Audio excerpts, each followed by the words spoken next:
Introduction. Have you ever felt irrationally angry at something someone said or did? Do you experience emotional outbursts and you just cannot pinpoint where they come from? Do you frequently find yourself manipulated by people? Luckily, you're not the only one. Understanding and dealing with emotions is a battle that countless individuals face on a daily basis. Problems with anger management, manipulation, empathy, and social skills are just some of the challenges that people face in their day-to-day lives. These problems are all intricately linked to a person's emotional intelligence. This audiobook will provide you with an understanding of these challenges and where they originate, as well as a number of strategies that can be applied to addressing them. Through listening to this audiobook, you will see how these issues can be tackled through a deep understanding of emotional intelligence, its influence on the various sectors of human life, and how improving one's emotional intelligence can ease the process of dealing with these issues and others that may arise. This audiobook will equip you to deal with those unavoidable problems that emerge in your professional, personal, and social life. By studying the intricacies of emotional intelligence, you will gain a clearer understanding of the tremendous role that it plays in every aspect of your daily life. In this audiobook, I will provide you with a number of strategies that will help you to improve your emotional intelligence and subsequently help you in addressing problems with anger management, manipulation, empathy, social skills, and more. By improving your self-awareness, self-regulation, motivation, empathy, and social skills, you will indefinitely improve your emotional intelligence. My name is Maxwell Jensen. I want to show you that, with the help of the right person, you can improve your emotional intelligence significantly. In doing so, you will be equipped to become a better leader, partner, and friend. By understanding the inner workings of emotional intelligence, you will be able to improve your emotional intelligence, function more effectively in the workplace, improve the quality of your relationships, and gain a better understanding of yourself. By gaining a better understanding of your emotions and the ability to identify them as they arise, you will be able to deal more constructively with the people around you. You will also experience a significant improvement in conflict resolution skills. Understanding emotional intelligence not only helps with understanding and dealing with your own emotions more effectively, but you will also be able to better identify and understand the emotions of other people. Emotional intelligence will directly impact your social, personal, and professional life. Raising your emotional intelligence level will equip you to be a better friend, coworker, and a better person in general.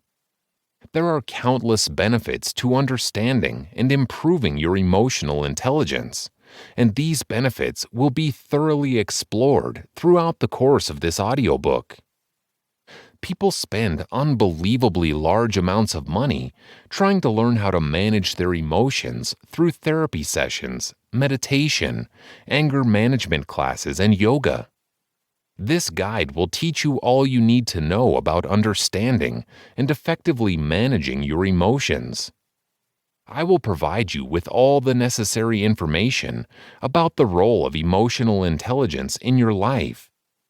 You will learn how to understand yourself and others better, and consequently gain a better understanding of conflict resolution and relationships, both personal and professional. By simply understanding where their anger comes from and being more cognizant of their emotions, I have helped a number of people to overcome their anger management issues. By applying the strategies mentioned in this audiobook, many people have learned to manage their emotions more effectively and are able to refrain from lashing out at others. Through this guide, I will equip you to become an all-around success story.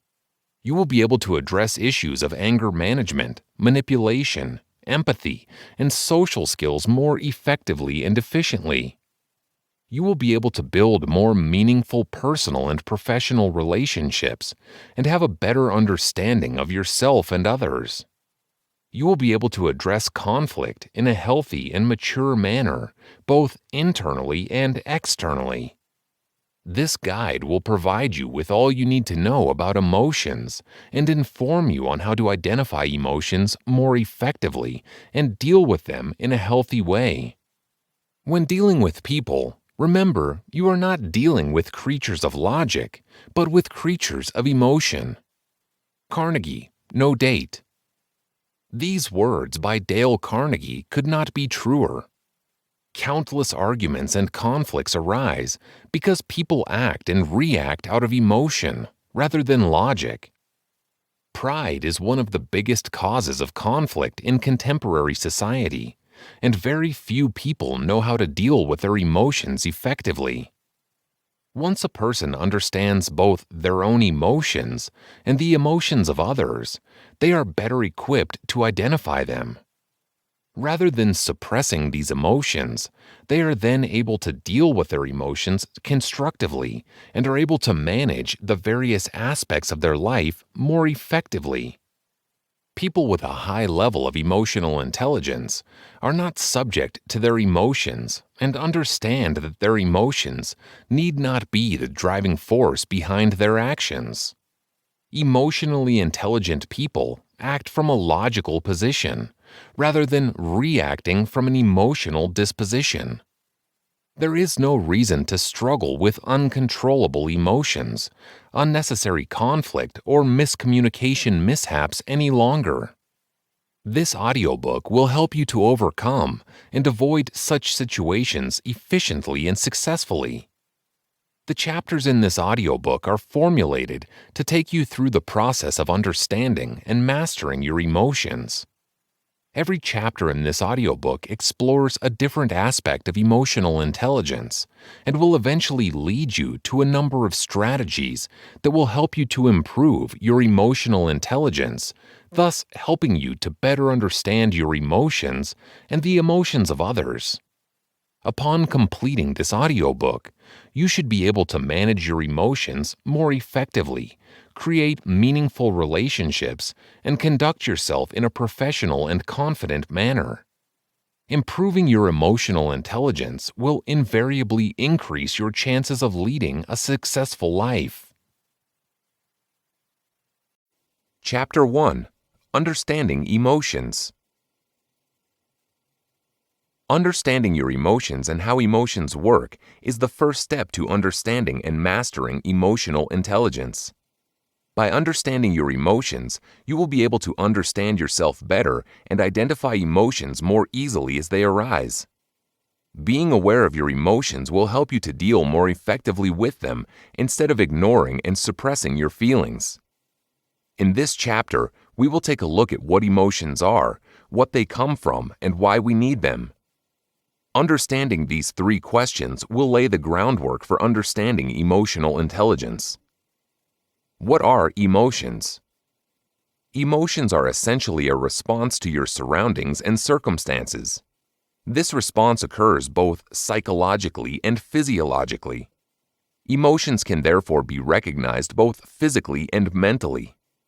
There are three general stages in which an emotion takes place. 1.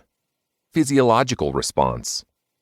Emotions often provoke a physical response or a change in one's physical state that occurs simultaneously with the emotion that is experienced. For instance, you may start sweating when you experience fear, or feel your stomach lurch when you feel anxious. These physiological changes occur unconsciously and can be helpful in identifying your emotions. Different people may experience different physiological reactions to the same emotion, so it is important to get to know your own personal response. 2. Subjective experience. This stage involves the experience of the emotion itself. Each person experiences an emotion differently, and each person may describe the emotion uniquely. Emotions are therefore highly subjective experiences. 3. behavioral response. During the behavioral response, the emotion is expressed and can be recognized by others. You may smile when experiencing happiness, for example, or frown as a result of confusion. These responses may be shaped by societal norms or individual experiences. If one person's parents frown when they are worried, for example, they will associate a frown with worry, whereas another person might associate it with anger or disgust based on their own history. People's emotions are often determined and influenced by what or who they are surrounded by. Emotions are part of the human consciousness and communicate essential information about the core needs and desires a person might experience or require. Experiencing certain emotions can motivate us to either continue with our actions in the case of pleasurable experiences or to change our actions when we experience negative reactions or emotions. When a person dances with someone they love, for example, the experience would be pleasurable and they would therefore experience positive emotions. These positive emotions, happiness, love, or affection, convey the message that the person should continue the action. When speaking to someone who makes you feel uncomfortable, on the other hand, you might experience fear or disgust. These emotions communicate the need to walk away from the person or to go somewhere else. Emotions prepare people for action, thus the fight or flight analogy. Emotions can be either positive or negative, and both positive and negative emotions should be acknowledged. When negative emotions are ignored or suppressed frequently, they have a negative effect on the person suppressing them. People who suppress their emotions rather than dealing with them tend to erupt in a volcano-like fashion at a later stage. Their emotions often become intense and overwhelming, and they lose their ability to regulate their emotions effectively. People have varying emotional temperaments, however. Some can manage negativity better than others, and some are more prone to experiencing and reacting from strong emotion. A person's emotional temperament will affect the intensity and regularity of certain emotions and often affects a person's level of reaction to these emotions also. This can be remediated, however, by improving one's level of emotional intelligence. Most people agree that there are 6 basic emotions.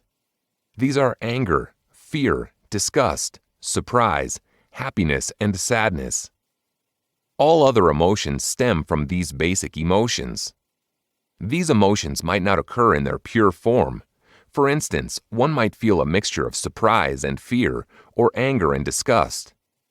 Furthermore, the intensity and experience of these emotions differ based on the situation and the person experiencing the emotion. Instead of experiencing anger, for example, a person might experience blind rage. Emotions can be simple or complex, and some emotions may be harder to decipher than others. Emotions are also influenced by thought and perception and shaped by experience. Many people consider the concepts of emotion and moods to be synonymous. Although these concepts are very similar, they are not the same.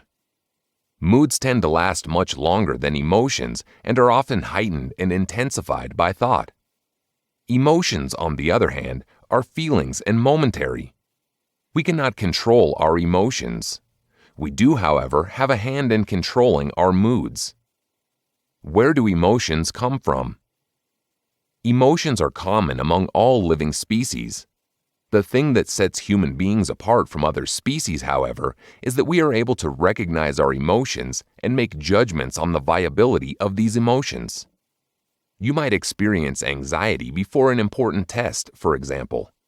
Your mind knows that the test is important, and your thoughts are mustering up all the things that might happen should you fail the test. You are able to recognize these feelings of anxiety, however, and declare them invalid. You know that you have studied for the test, and your chances of failing the test are slim to none. We can think through and work through our emotions before we act, unlike other living species who feel and react impulsively. Our emotions are based on our experiences. Our experiences help us form associations, which form part of our new experience of emotions. One person's associations with anticipation might be excitement, for example, because they are often pleased with surprises. You, on the other hand, might not experience anticipation quite as positively. Suppose that when you were 9 years old, you were anticipating your birthday because you knew that birthdays were exciting and enjoyable.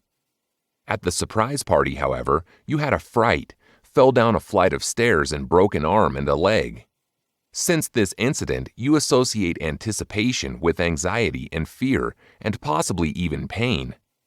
You dislike unpredictability because of your frame of reference for surprises. Emotions can also be contagious. In the case of a funeral, for example, a person might become sad because of the grief that is displayed by those around him, rather than his own grief. The contagiousness of laughter is another example. It is important that we be aware of where our emotions come from to be able to decipher the message they are communicating to us more effectively. Why do we need emotions? Emotions are a central part of human consciousness. They are what motivate us to take action. Our actions are fueled by desire, which, in turn, is fueled by our emotions. Emotions communicate important information to us about our desires and needs. We are then able to take these emotions and evaluate what it is that we want or need. Emotions are therefore central to our decision-making process. Our decisions are led by our emotions, based on our needs and desires. Experiencing loneliness, for example, signals the need for human connection. When one analyzes this emotion, they are able to determine that they are in need of a companion. On a basic level, emotions are a survival instinct meant to protect us from ourselves or from certain situations. When we experience a threat, we are able to react in order to preserve our safety. When we experience fear, for example, we know that there may be something in the vicinity that could jeopardize our sense of security.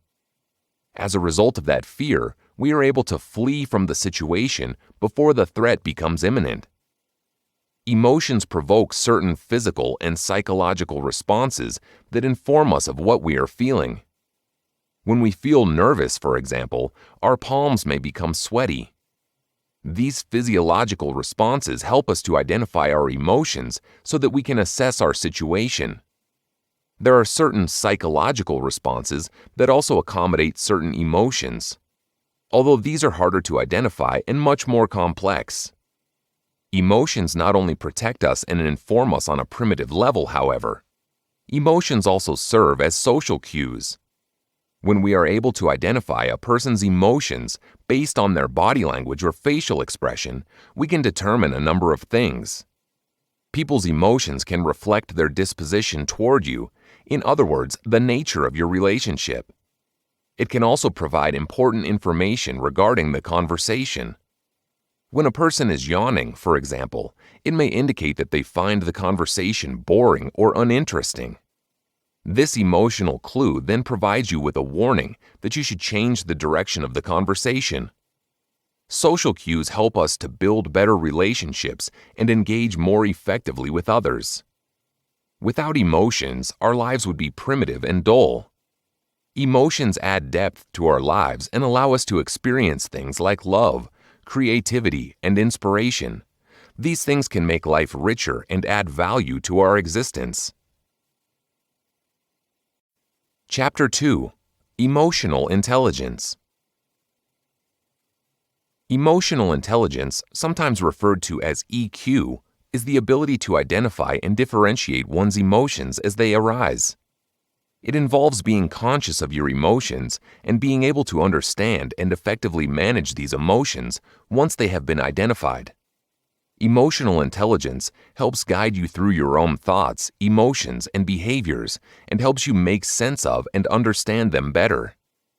Emotionally intelligent people often make better and more responsible decisions, since they act logically and tend to think things through rather than reacting from their emotional disposition.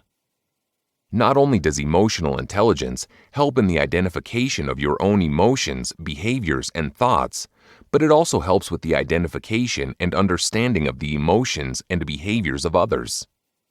Emotional intelligence increases your capabilities of working well with people and understanding them more deeply.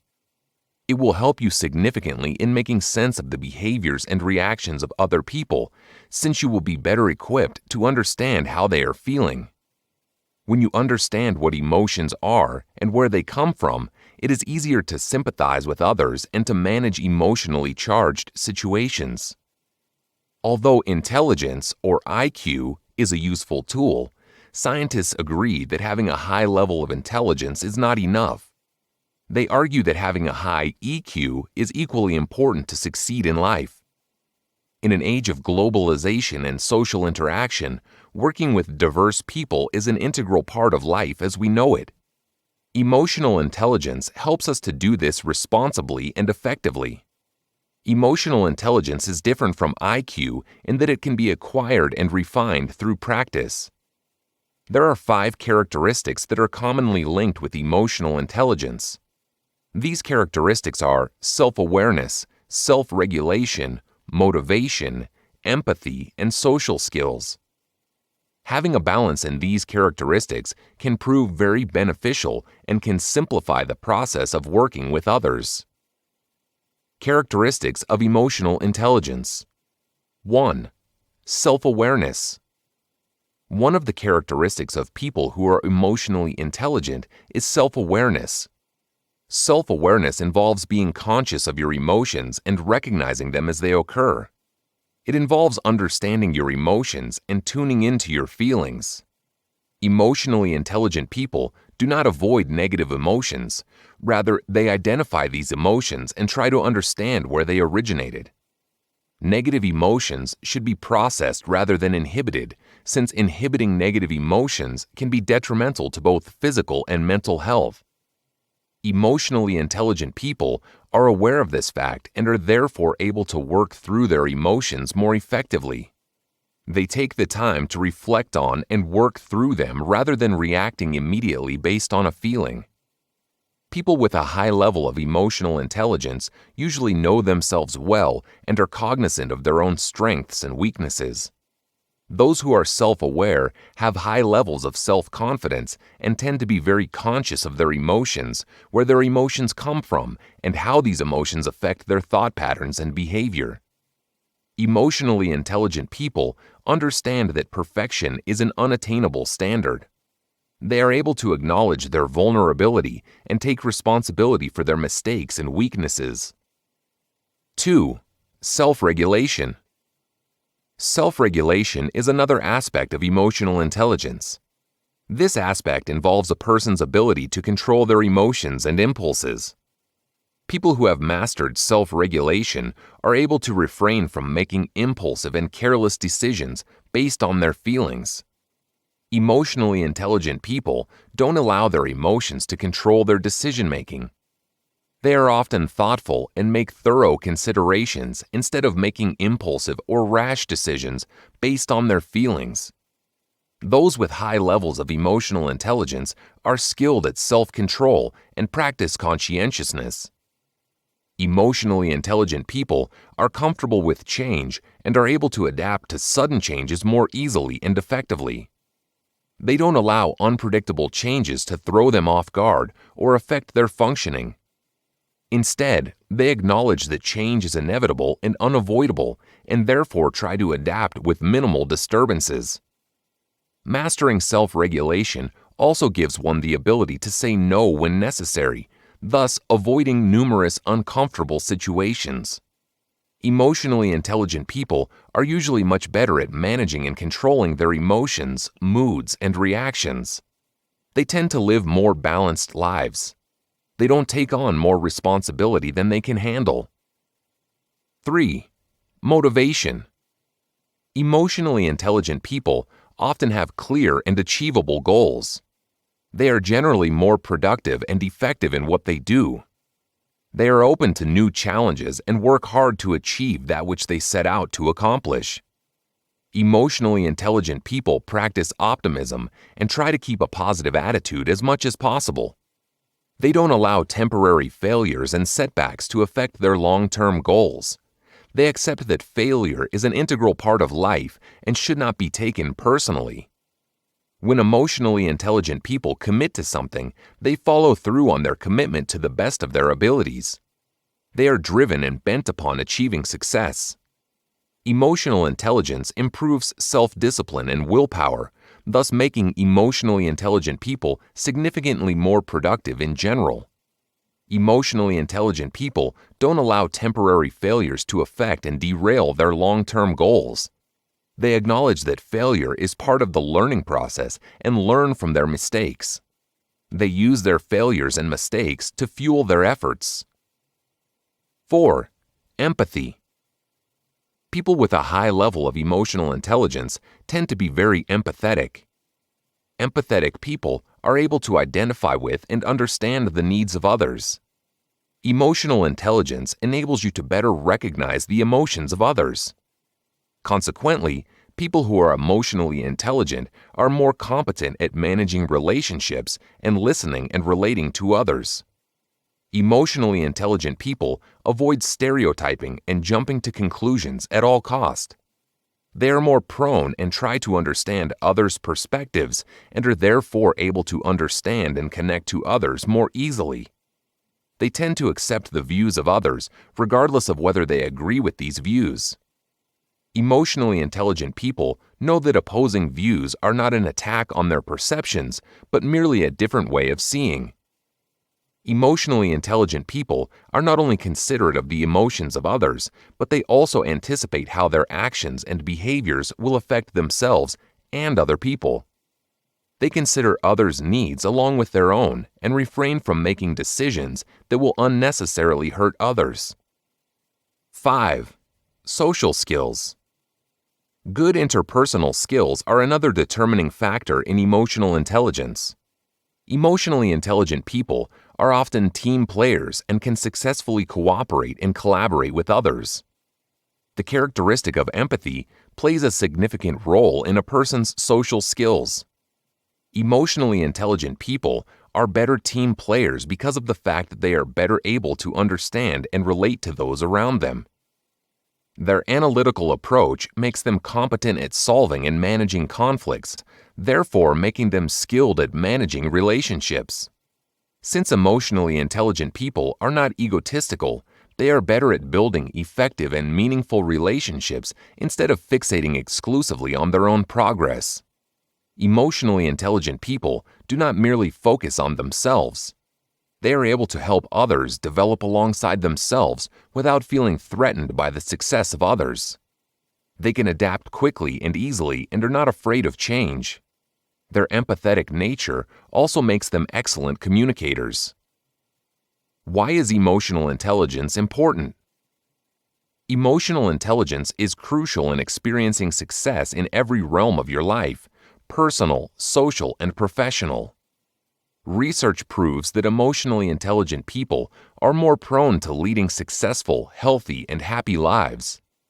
Since emotional intelligence provides you with the ability to identify and deal with your emotions more effectively, building your EQ will significantly improve your quality of life and decrease the amount of conflict you experience.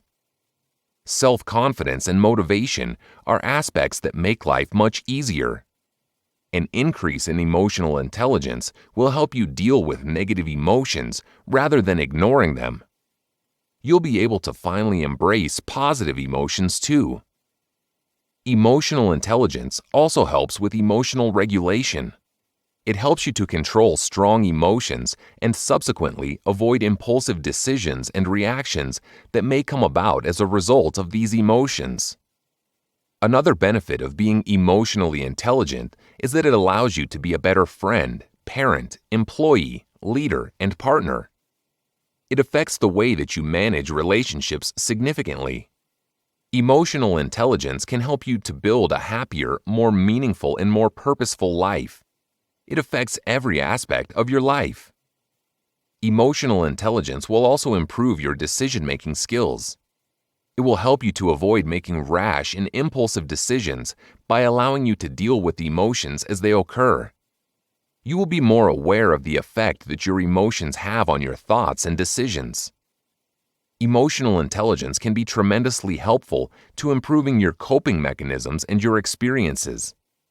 It will improve the professional, personal, and social aspects of your life and help you to manage them successfully.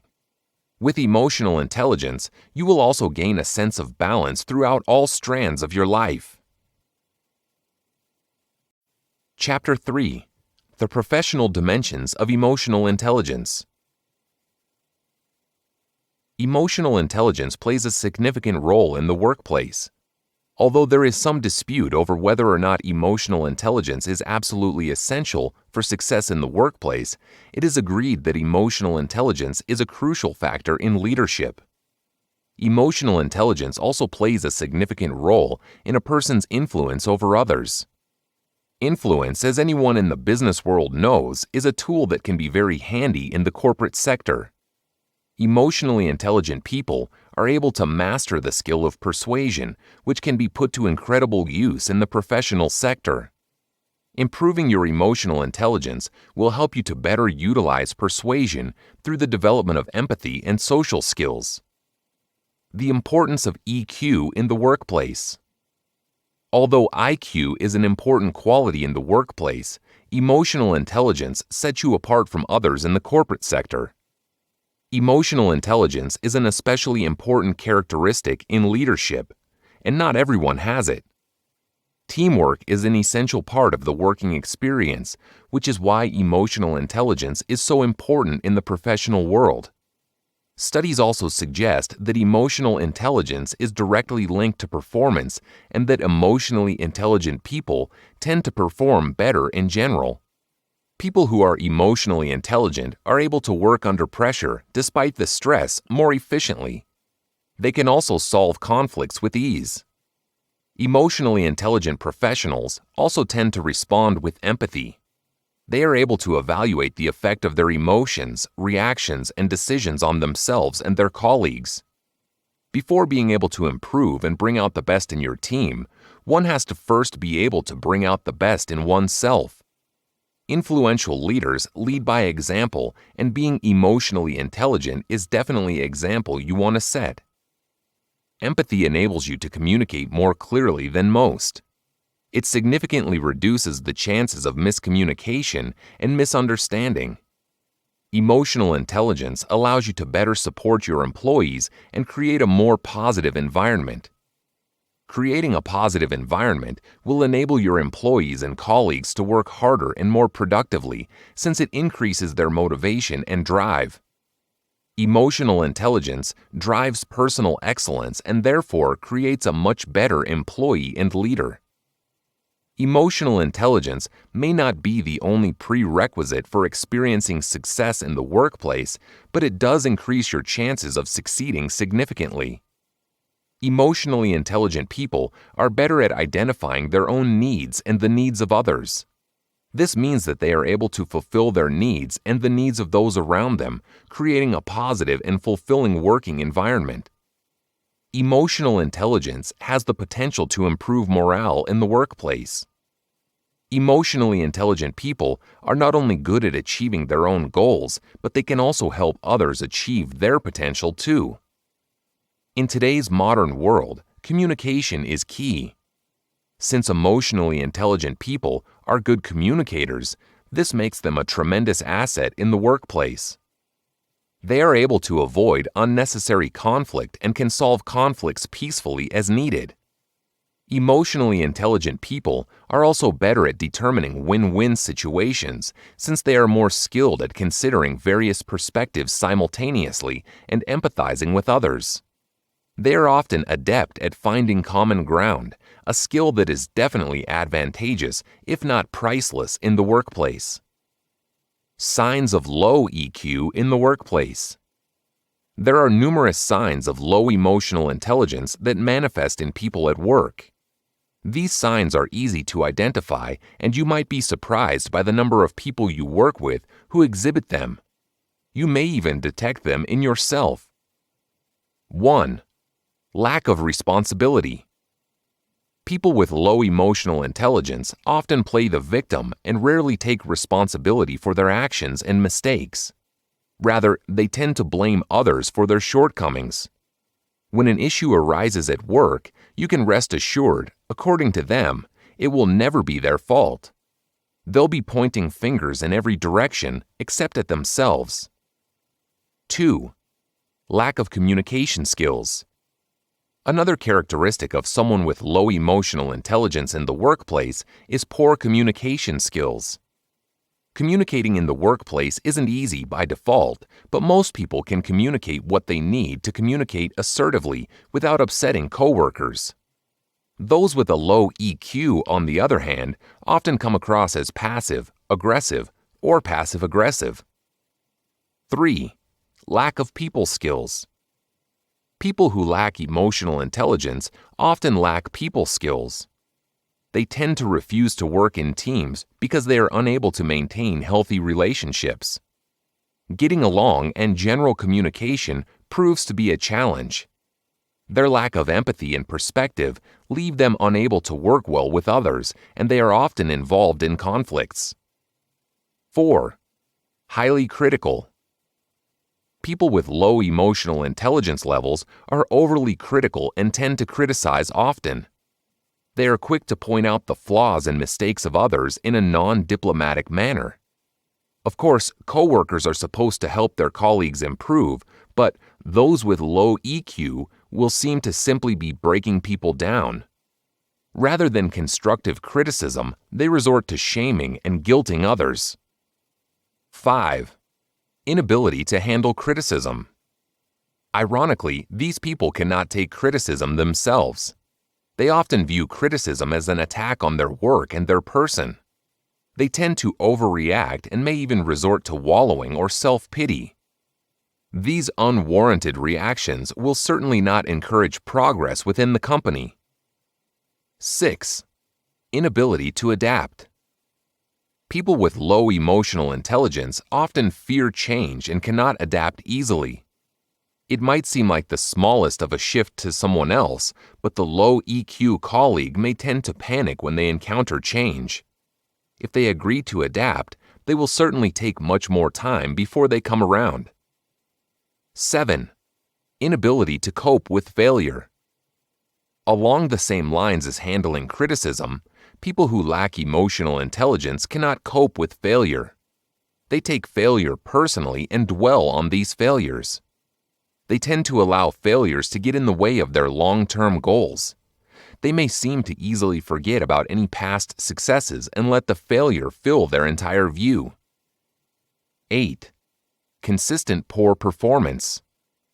Consistent poor performance is another trait that was observed among people with low emotional intelligence. Many of the signs mentioned earlier may be to blame for this. Their inability to cope with change, work under pressure, and their social incompetence make it difficult for them to excel. 9. Lack of leadership skills. People with low emotional intelligence tend to lack leadership skills. Since leadership skills often go hand in hand with social skills and tact, these people often find the job in general difficult.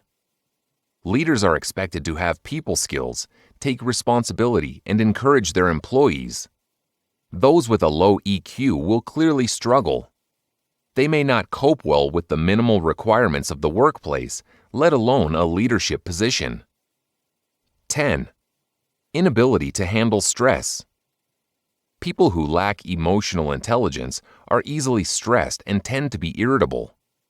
An inability to handle stress has a knock-on effect too. Poorly managed stress makes a person hard to work with and makes the communication process significantly more difficult. Signs of high EQ in the workplace. People with high levels of emotional intelligence often make better leaders and tend to possess a number of leadership qualities naturally. Their empathy and social skills make them better communicators, and their motivation drives them to not only improve themselves, but also to help improve others. They are more prone to introspection and are therefore better able to reflect on their failures and successes. 1. Tactful decision-making skills. People with high levels of emotional intelligence are often much more effective at decision-making and problem-solving. Their respectful and considerate nature allows them to avoid conflict and prevents them from making rash and impulsive decisions. 2. Able to work under pressure. Emotionally intelligent people are able to work well in high-stress situations and do not easily fold under pressure. They use the pressure as a motivator, not a hurdle. The presence of pressure does not visibly affect their behavior or how they treat others either. They are cool and calm. 3. Conflict management skills. In case of conflict, people with a high level of emotional intelligence are better able to solve conflicts as they are able to empathize and consider multiple perspectives. Their sophisticated decision-making skills also come in handy during times of conflict. 4. Empathetic. Empathy is one of the central characteristics of people with high levels of emotional intelligence. They are able to listen attentively and sympathize with those around them. They are also more capable of putting themselves in the other person's proverbial shoes and are therefore able to grasp other perspectives more easily. 5. Reflect constructively on criticism. Instead of simply reacting to criticism, people with high levels of emotional intelligence can listen, reflect, and respond to criticism in a manner that is constructive and beneficial to the workplace. They realize that criticism can be useful and can help them to improve themselves and their performance. They are therefore able to benefit from criticism rather than considering it an attack on their character or efforts. They use it as a tool for progress. 6. Able to manage difficult situations. Emotionally intelligent people are able to successfully manage difficult situations rather than avoiding or running away from these situations.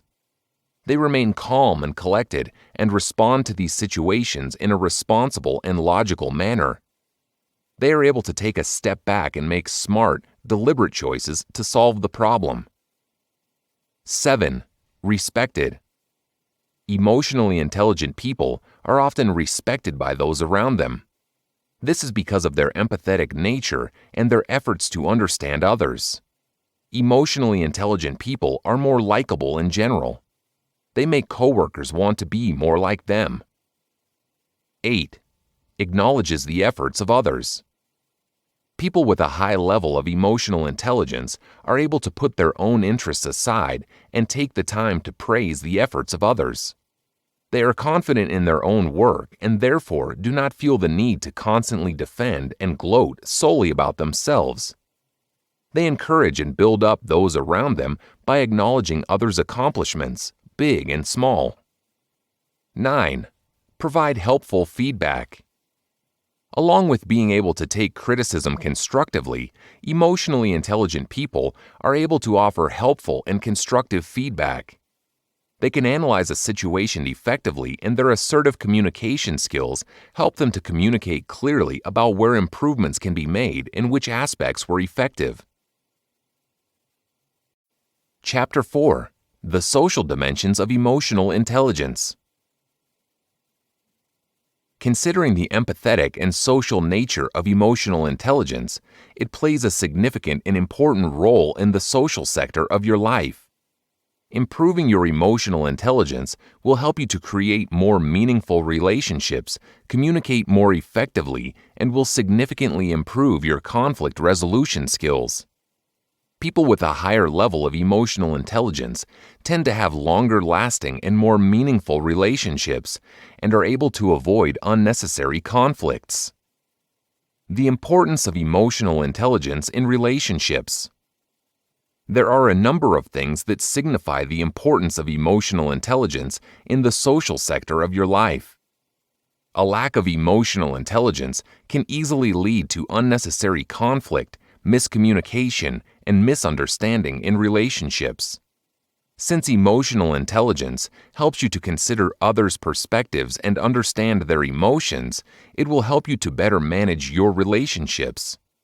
Emotional intelligence helps you to recognize what does and what does not work in a relationship, enabling you to make an informed decision about all of the relationships in your life. Emotional intelligence also helps you to be more aware of changes in relationships, which helps you to evaluate these relationships along the way. Being aware of these changes might help you to avoid conflict and miscommunication at a later stage in the relationship. Having higher levels of emotional intelligence therefore provides you with better insight into your relationships, which can ensure all of your social relationships are successful. Big emotions are natural in social relationships. Since emotional intelligence helps you to regulate and understand your emotions, being emotionally intelligent significantly reduces the risk of reacting impulsively when your emotions flare up. Impulsive reactions can be very damaging to relationships. These damages may be irreparable and can easily become the cause of countless heated conflicts and even the end of some relationships. Impulsive reactions may lead you to say something that you don't mean that will inevitably hurt the other person. Being able to control your emotions and avoid impulsive reactions will save you and those around you from a significant amount of grief and discomfort. Emotional intelligence allows for deeper connections and more meaningful relationships to be fostered through empathy. With higher levels of emotional intelligence comes great responsibility, however. Being tuned into others' emotions may give you an upper hand and can easily be used for selfish purposes. Beware of manipulating others for your own selfish interests. Manipulation is unhealthy and can be very damaging to the other person in the relationship. Manipulation should not be part of any relationship. Signs of low EQ in relationships. Being in a relationship with someone who has low levels of emotional intelligence can be severely damaging and draining. Similarly, having a low level of emotional intelligence can have the same effect on those around you. It is therefore important to take note of the signs of low emotional intelligence in a relationship. This will not only help you to identify those with low levels of emotional intelligence, it will also help you to determine where you are and how many aspects you need to work on in order to improve your emotional intelligence. 1. Tendency to argue. People with a low level of emotional intelligence are quick to argue and tend to transform even the simplest of discussions into an argument. They are insecure in themselves and therefore tend to be extremely confrontational. 2. Inability to take criticism. Since people with low levels of emotional intelligence are so insecure and defensive, they tend to take criticism very poorly. They often see the criticism as an attack on their character and themselves personally. 3. Lack of responsibility. People with a low level of intelligence tend to blame others for their mistakes. They rarely take responsibility for their actions and are quick to blame others. In a healthy relationship, both parties need to accept responsibility for nurturing it. 4. Emotionally temperamental. People who lack emotional intelligence are prone to emotional outbursts. Since they fail to identify and acknowledge their emotions, they are unable to process these emotions. Consequently, they end up erupting much like the volcano analogy in Chapter 1. Similarly, people who lack emotional intelligence also have difficulty controlling their emotions.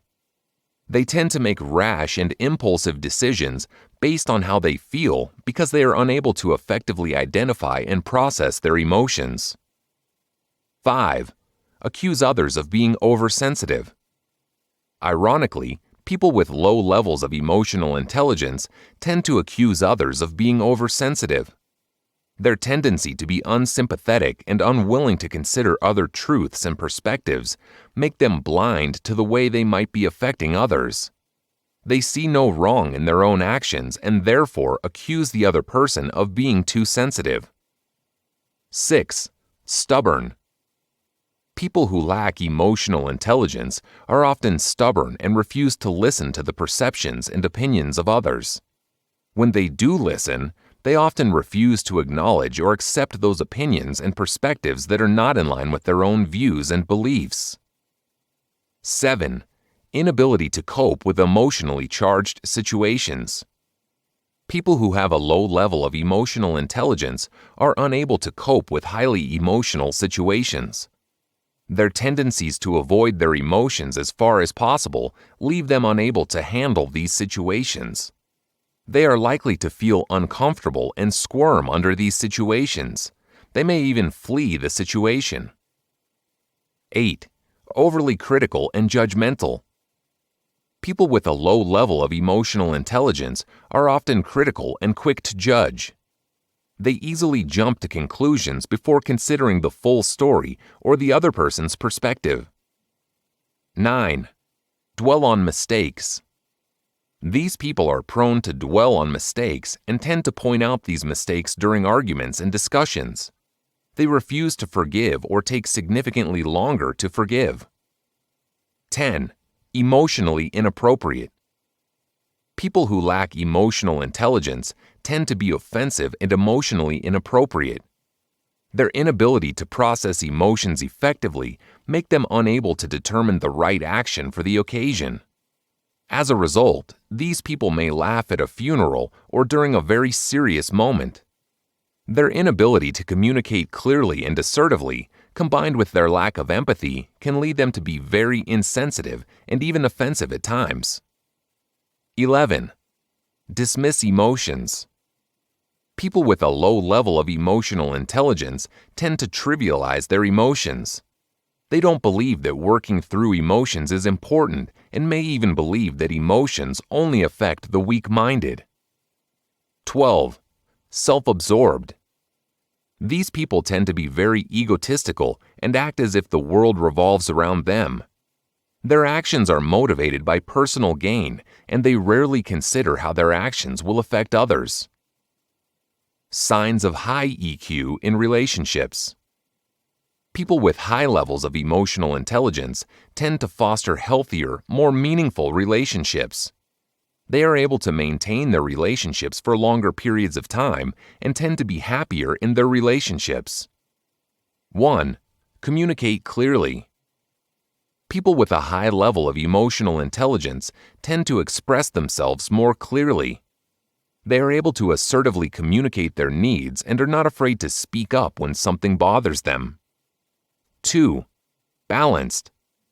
Emotionally intelligent people are also more prone to leading a healthy and balanced life. They are able to acknowledge that balance is necessary and important, and that overcommitting to any particular sector may be detrimental both to their health and to the other areas of their life. 3. Ability to manage conflict. People with higher levels of emotional intelligence tend to be much better at managing conflict. Their empathy makes them more efficient in addressing issues and solving conflicts without the situation becoming too heated. 4. Foster meaningful relationships. Emotionally intelligent people are able to relate more easily and effectively to other people and are therefore more likely to make and keep friends. Their relationships tend to last longer and be more fulfilling. 5. Recognize others' emotions. People with higher levels of emotional intelligence are able to recognize when other people are distressed and are able to read the emotions of others. This makes them much more effective at sympathizing with others. Chapter 5. The Personal Dimensions of Emotional Intelligence. Other than its benefits in the workplace and in relationships, emotional intelligence has a tremendous effect on the personal parts of your life and can affect your personal growth considerably. Mastering or improving emotional intelligence can improve your quality of life significantly. The role of emotional intelligence in personal growth. Emotional intelligence has a significant effect on personal growth. Motivation being one of the main characteristics of emotional intelligence, it can be very beneficial to your dreams and aspirations and can make life a lot more purposeful. Being motivated means setting goals and working to achieve those goals. These goals are not only applicable to the corporate world, but can also include your individual dreams and aspirations. Having dreams and aspirations are an important part of creating a healthy and happy life. Furthermore, emotionally intelligent people tend to live more balanced lives. People who live balanced lives are generally happier and healthier and are often able to achieve more on a wider spectrum. People who are cognizant of their emotions and are better able to deal with their emotions are less likely to fall victim to mental illnesses or ailments. They also avoid the physical ailments that may accompany the suppression of emotions. People who have higher levels of emotional intelligence are more likely to experience success in all aspects of their lives. They often excel in the corporate world and are able to manage relationships more smoothly and are more likely to succeed at whatever they set their mind to. Their drive and motivation gives them the ability to push through adversity and remain focused and determined on the task at hand. Their tendencies to be curious and passionate give them a certain zeal that can help them improve the quality of their life and increase their chances of success notably. They refuse to be set back by failure and view failure as a lesson rather than an indication to quit. Emotionally intelligent people tend to be more analytical and are therefore more skilled in problem solving. Problem-solving skills can be very useful and beneficial, as facing problems is an inevitability in life. Emotional intelligence also helps with stress management and coping under pressure. Emotionally intelligent people can handle stress effectively and are therefore able to work well under any circumstances, thus drastically increasing their chances of success. Stress and high-pressure situations affect not only your professional life, but may be part of any sector of your life. Managing stress and coping under pressure is therefore an essential skill to develop in order to ensure a healthy future. Being emotionally intelligent also means that you are able to discern between your wants and needs. Being able to effectively fulfill your needs will inevitably lead to a happier and more fulfilling life. Emotionally intelligent people are optimists. They tend to look for the positive things in life and are therefore not easily influenced by their circumstances. Optimists tend to be happier and more fulfilled with their lives as they are able to make the best of any situation. Adaptability is another benefit of being emotionally intelligent and a significant success factor. Emotionally intelligent people are able to adapt to any situation and are therefore rarely affected by change. Emotionally intelligent people respect themselves and are often respected by those around them. Their empathetic nature tends to make them more likable. Identifying emotions. Being able to identify your emotions is essential to improving and developing your emotional intelligence. Recognizing your emotions is the first step to taking control over your emotions instead of allowing your emotions to control you. Emotions often come with certain physiological cues. Practice pinpointing these physiological cues and associate them with a certain emotion. For example, take note of elevated heart rate, sweating, stomach lurches, and so on. What happened when you noticed these physiological cues? How did you feel? Your body will often respond to certain emotions in the same way. You may feel an increase in body temperature when you are embarrassed, for example, or an elevated heart rate when you feel afraid. Taking note of these reactions and how you feel while you experience these reactions will help you to better identify your emotions. Emotions are also paired with psychological cues. When you feel a certain emotion, your thoughts and feelings tend to go in a certain direction. Being aware of your thoughts and when they occur can help you form associations with certain emotions and can help you to identify these emotions more easily in the future. The intensity and duration of emotions may also give you a clue as to the severity of the situation. Remember that your emotions communicate certain messages regarding your needs or desires. Identifying the message your emotions may be communicating to you will help you to better identify and process your emotions. When you have identified symptoms of anxiety, for example, ask yourself why you are feeling anxious and how you can address the situation in the future. The next time you feel anxious, you will be able to work through your anxiety at a faster pace. Once you are able to identify your emotions, you can then determine the course of action for dealing with these emotions. Dealing with emotions. The next step to improving your personal growth is learning to deal with your emotions once they have been identified. Inhibiting or ignoring emotions is unhealthy and will result in impulsive reactions and behaviors at a later stage. The first, very important thing to note is therefore not to subdue or inhibit your emotions. Emotions are an important aspect of consciousness. They occur for a reason and they should therefore be felt. Inhibiting emotions can lead to a number of problems and complications, such as depression and even psychosomatic illnesses. Not dealing with emotions can also cause tension in your body, which can be very strenuous and painful. Dealing with and working through your emotions effectively prevents these problems and leaves you in a much healthier state.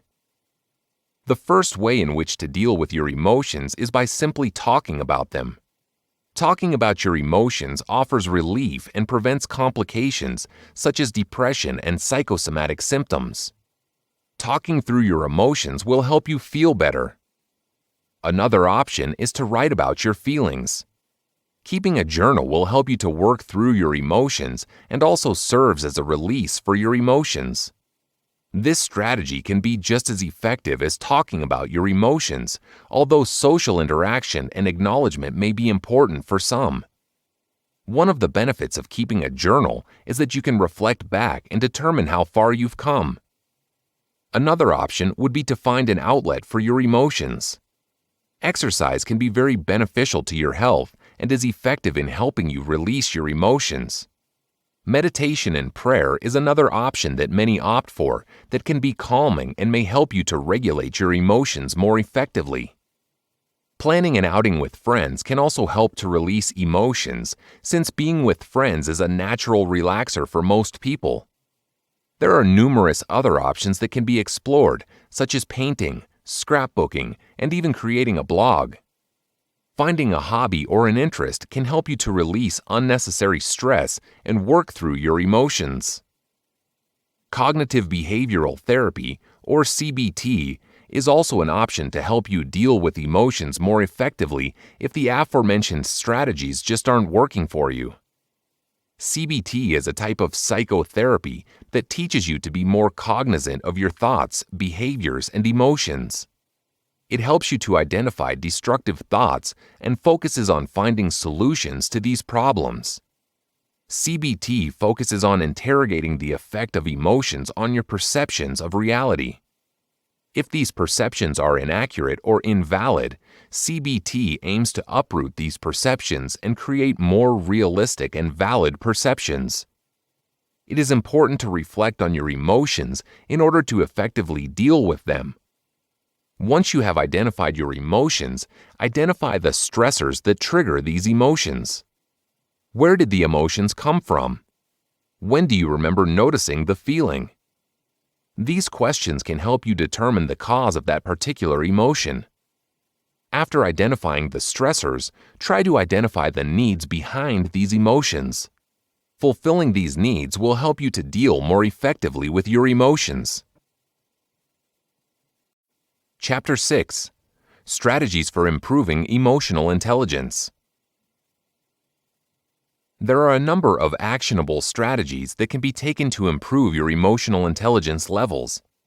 The first step in improving your emotional intelligence would be to determine your own level of emotional intelligence. I have discussed some examples of low and high emotional intelligence in chapters 3 and 4, which you can use to identify yourself with. Furthermore, there are various emotional intelligence tests that can be taken and used for self-evaluation. On a corporate level, 360-degree feedback can be used to measure emotional intelligence in the workplace.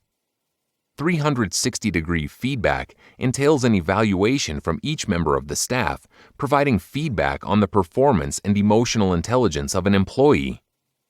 Knowing your level of emotional intelligence will help you in determining the extent to which you must work on improving your emotional intelligence. These strategies have been categorized and discussed according to the 5 main characteristics listed in Chapter 2. By improving these 5 characteristics, you will gradually be improving your emotional intelligence. 1. Self-awareness. Improving your self-awareness can significantly help with the managing of emotions.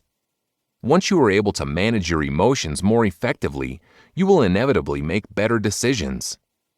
Self-awareness will help you not to allow emotions to control the way you act and make decisions.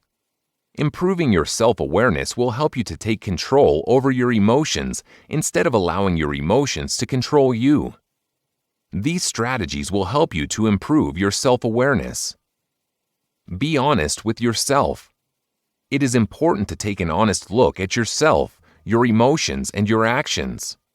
Being honest with yourself is an important step to improving your emotional intelligence. Take responsibility. Consciously taking responsibility for your actions and decisions is important to improving your emotional intelligence. By taking responsibility, you will be able to reflect more deeply. Pay attention to your emotions.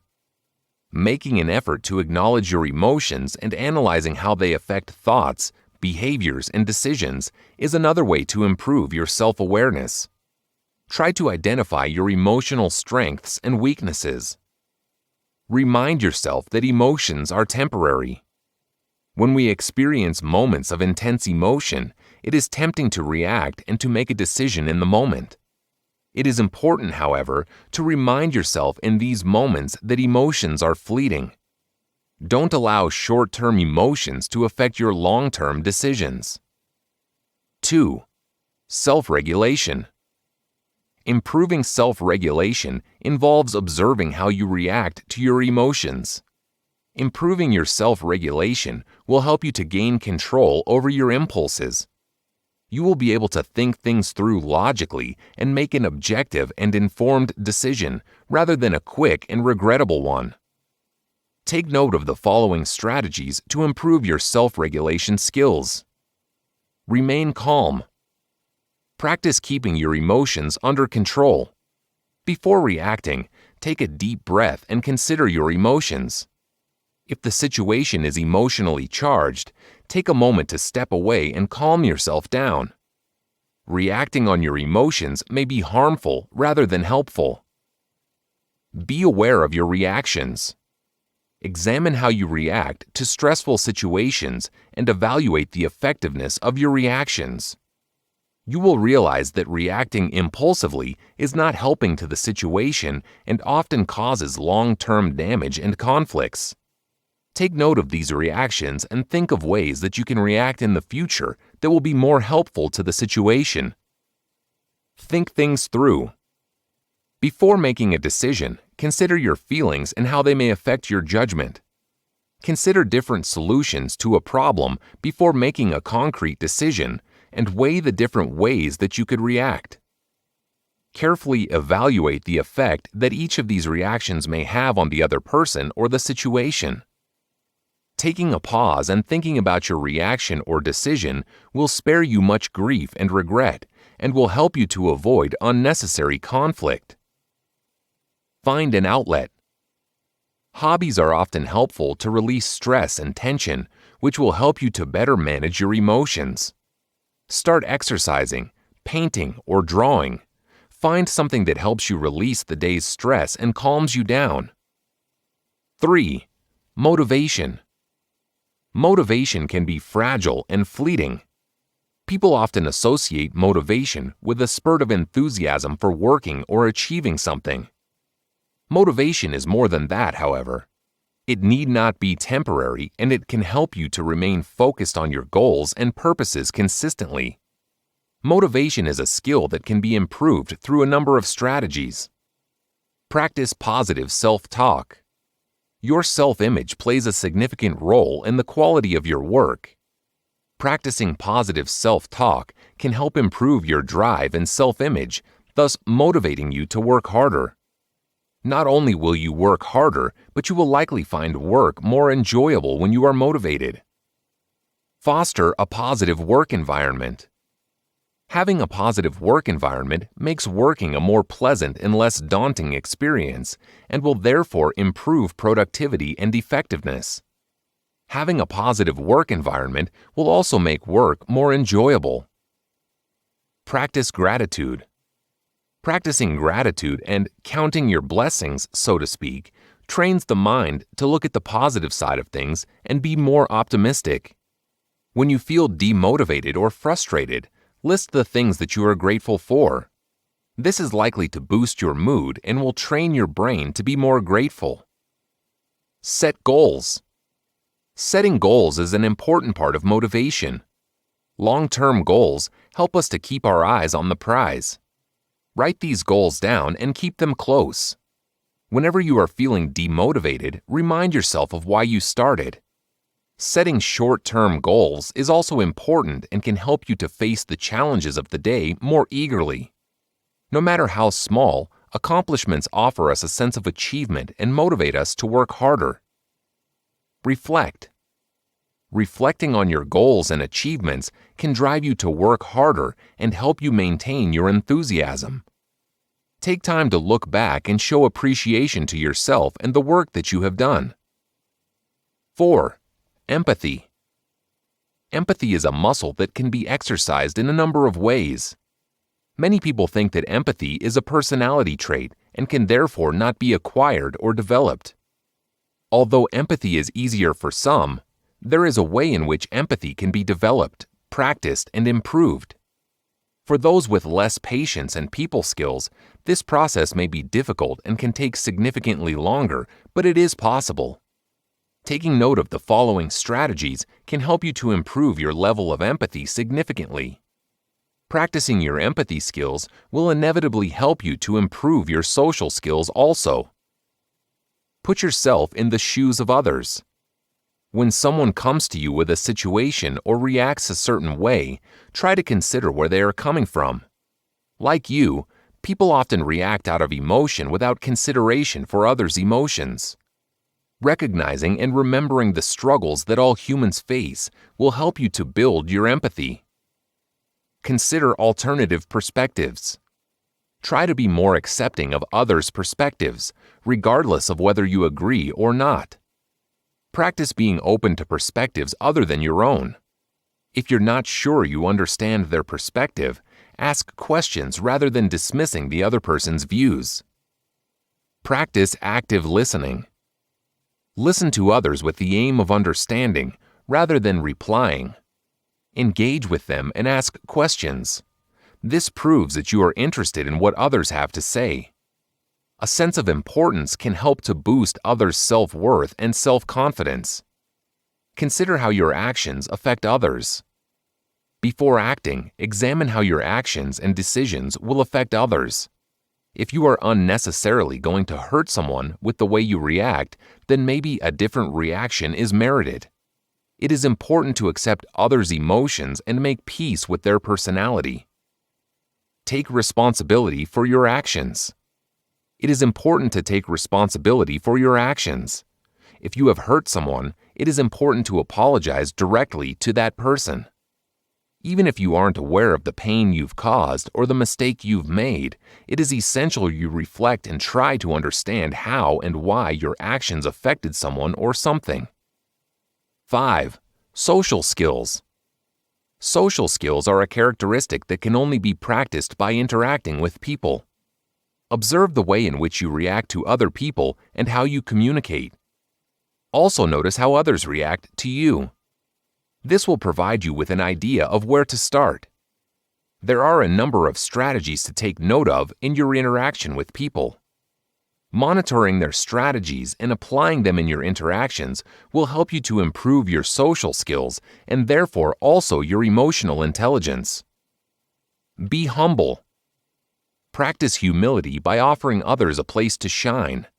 Give others an opportunity to share their views and celebrate their successes without feeling the need to turn the spotlight back to yourself.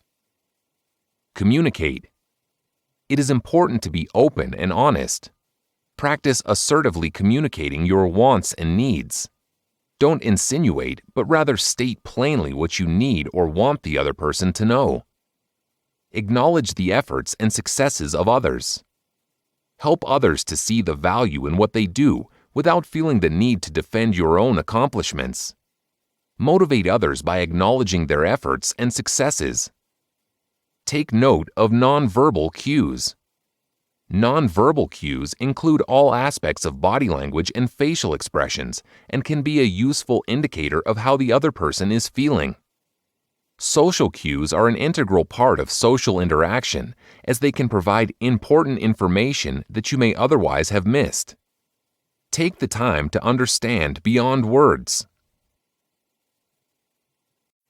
Conclusion. Throughout the course of this book, it has been made evident that emotional intelligence is beneficial to every part of your life and can improve your quality of life significantly. My hope is that you now understand the immense importance of emotional intelligence and why you should develop or improve your emotional intelligence. Understanding what emotions are, where they come from, and how they function is an important step before attempting to understand or improve your emotional intelligence. Once these three aspects are understood, you will have a better understanding of how emotions work and why they are important. Emotional intelligence, then, entails our ability to identify, process, and manage our emotions effectively. Emotionally intelligent people possess characteristics of self-awareness, self-regulation, motivation, empathy, and social skills. These are the main characteristics that are usually linked with emotional intelligence. Understanding the role of emotional intelligence in the various sectors of your life can help you to better understand the extent of the influence that emotional intelligence can have on your life. The next step would be to implement strategies to improve your level of emotional intelligence. Once you commit to improving your emotional intelligence, you also commit to improving your life. By working on and improving each of the 5 characteristics of emotional intelligence, you will be able to create a meaningful and balanced life. Whilst reading this book, you have been informed about the various aspects of emotional intelligence and its role in the various sectors of your life. You have also been provided with some ideas on how to identify and deal with your emotions more effectively. I have provided you with signs of low emotional intelligence and high emotional intelligence to help you position yourself on the spectrum. Finally, I have provided you with a significant number of actionable strategies for improving each of the characteristics of emotional intelligence. It is now up to you to take action. Remember that emotional intelligence can significantly improve your relationships, your work ethic, and your quality of life. By improving your emotional intelligence, you will be ensuring that you will become a better friend, coworker, partner, leader, and parent. You will increase your chances of success, and you will be ensuring a healthier, happier, and more balanced life for yourself. Emotional intelligence is the key to improving your life. Improving your emotional intelligence will equip you to excel at every level and in every area of your life. What are you waiting for? This has been Expert Secrets Emotional Intelligence, the ultimate guide for EQ to improve anger management, CBT, empath, manipulation, persuasion, self-awareness, self-discipline, self-regulation, and social skills.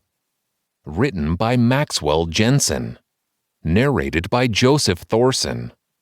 Copyright year 2020 by Maxwell Jensen. Production copyright year 2020 by Maxwell Jensen.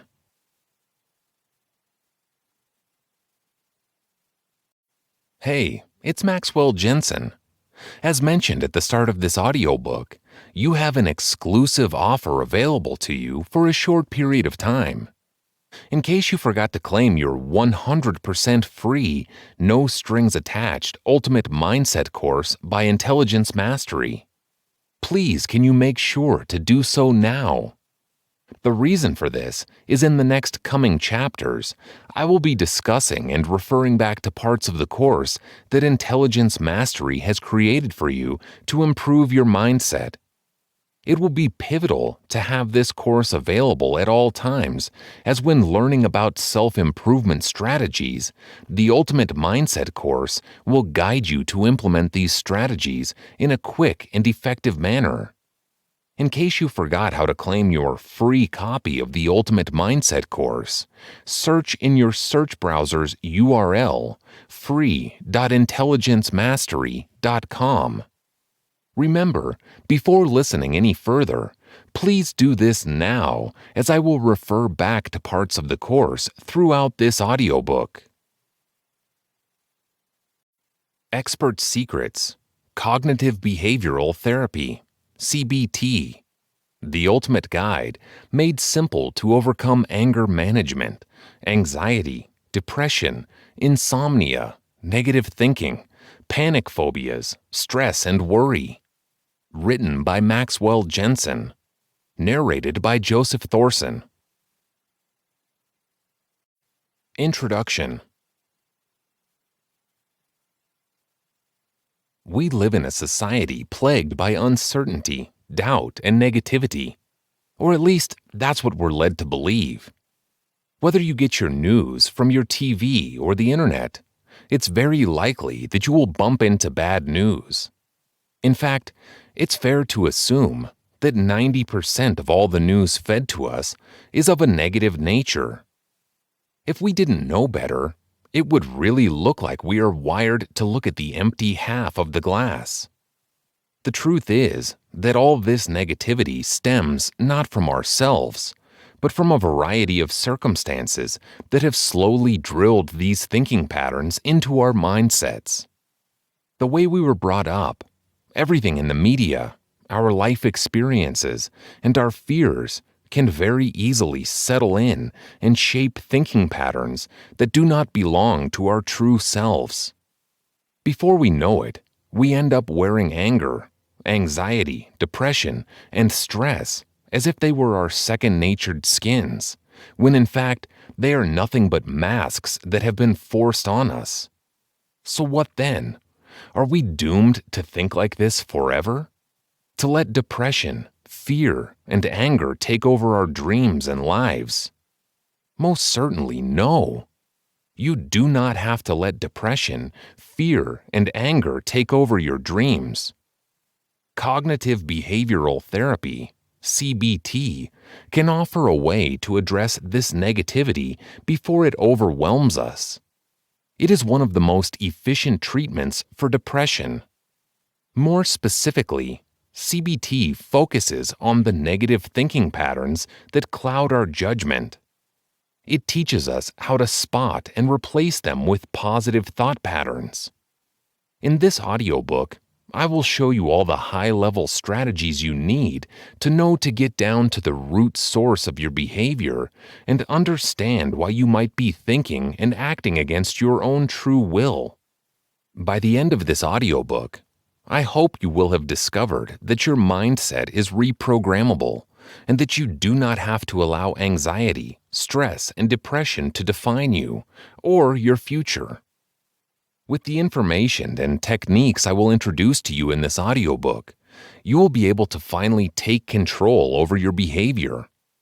You will be able to shape your mindset the way it was intended to be from the very beginning: healthy, positive, and strong. Why would you believe me? I am a self-help author and therapist who has won numerous awards. I have dedicated more than 3 decades of my life to innovate the fields of psychology and self-help while trying to improve my own life and the lives of thousands of others across the entire globe. I have worked with top CEOs, experts in their field, athletes, and regular individuals, and the results of our collaboration never cease to appear.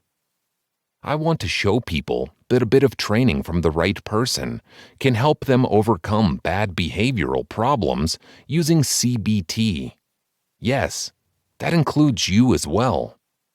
You too have the power to overcome anger issues, anxiety, depression, insomnia, negative thinking, panic, phobias, stress, and worries. The power to change lies within you. Once you learn how to use the power of CBT, you will be able to overcome most of your behavioral difficulties by using this approach. You will be able to manage your issues better.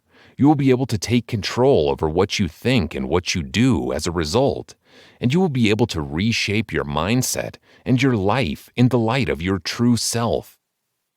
People have paid hundreds of times the price of this audiobook to learn the same techniques and assimilate the same information I will be sharing with you throughout this guide. I will teach you how to understand CBT at an advanced level so that you can reap all the benefits of this therapeutic approach and overcome any kind of emotional or behavioral problems you might have. Using my expertise, you will grow to be equipped with the most important skills and knowledge you need to be able to overcome emotional distress and all the problems life might throw at you. Cognitive behavioral therapy is an incredibly powerful tool, and I promise that it will change your life in ways you might not even expect it to. I cannot promise you this change will happen overnight. Your behavior is the result of years and years of internal battles and external influences, so you cannot expect all the negativity to go away at the snap of your fingers. What you can expect, and what I can promise, however, is that all the techniques I will present in this audiobook are not only efficient, but also easy to implement. I will not ask of you to move mountains, but I will ask that you make small steps towards making yourself better. Believe me, the biggest changes happen precisely when we acknowledge the power that lies in small, consequential, and regular actions. You deserve to love yourself and your life. You deserve to be happy, to live the fearless life you have always envisioned for yourself, to love and be loved, to be at peace with yourself and where you come from. In order to do that, however, you will first have to do some work on yourself, and cognitive behavioral therapy will help with that. The time is now. Do not postpone this any longer. Every minute spent not working on your behavior is a minute of success and happiness you are just wasting away. Yes, stepping out of the familiar patterns of negativity might be difficult, but making the change is more than worth it. Take the plunge and dive into cognitive behavioral therapy today. I promise it will be an eye-opening experience that will shape your life for years to come and help you build on the person you have always wanted to be. Taking a bit of time to understand the concepts and techniques you can use to manage your emotions correctly using CBT is the best investment you can make in your future. Cognitive behavioral therapy is not rocket science in any way. It's easy to understand, and the tactics and exercises I will present to you in this audiobook are easy to follow through and quite easy to stick with as well. What you need to do is take action, listen to this audiobook, implement the advice in it, and stick to your plan. Positive change will soon flourish in your mindset, and it will reflect on your person in every way you can imagine. The time is now. You have the power to shape your mind and achieve the self-love and the beautiful life you always wanted. The future starts here. Postpone it no longer. Chapter 1. Understanding CBT. Cognitive behavioral therapy is a type of therapy that focuses on both challenging and changing mental patterns that are unhealthy, unhelpful, or downright harmful for the patient. In essence, CBT is all about identifying the negative thought patterns that hurt you and interfere with your efforts to be better. The core beliefs. There are three main core beliefs that support the cognitive behavioral therapy theory, namely, most psychological problems are based, at least partially, on negative and unhelpful ways of thinking. Most mental health issues can be traced back to learned patterns in such negative thinking, which translates into negative behavior as well. People who have mental health problems can learn better ways of handling these negative behavioral patterns to help with symptom relief and become more effective, more successful, and, in general, more at peace with who they are. These are, of course, the very basics of cognitive behavioral therapy. There is a lot more that should be discussed when it comes to this approach in psychological therapy. I will talk about the most important beliefs, techniques, and tips connected to CBT throughout this book. To make sure we pack this book with relevant, non-redundant information, we will stop here with the explanation of the core beliefs of cognitive behavioral therapy and pick up the discussion at different points in the book from here on. Dysfunctional assumptions. As the name suggests, dysfunctional assumptions are rigid rules people choose to live their lives by. Most of the time, these rules are completely unrealistic and they can damage the way you see yourself, others, and the world as a whole. Most of the dysfunctional assumptions are expressed in an if-then form, and they are frequently overlapped with should fallacies. In other words, people who make dysfunctional assumptions are likely to believe that certain things should happen based on premises that are either just partially true or completely false. For instance, someone may believe that if you are a girl, you have to wear dresses. But that is not entirely true, and it starts from the presumption that all girls have to act and look a certain way. Of course, this is a smaller example, but the same thinking can be extrapolated to a lot of mental health issues.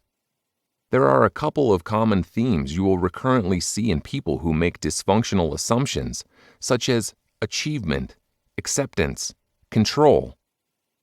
Dysfunctional assumptions can entirely ruin the way we see life and the world, and they can prevent us from truly attaining our goals.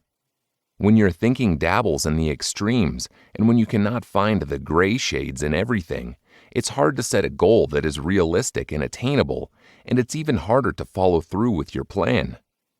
In cognitive behavioral therapy, dysfunctional assumptions are approached in a downward arrow pattern.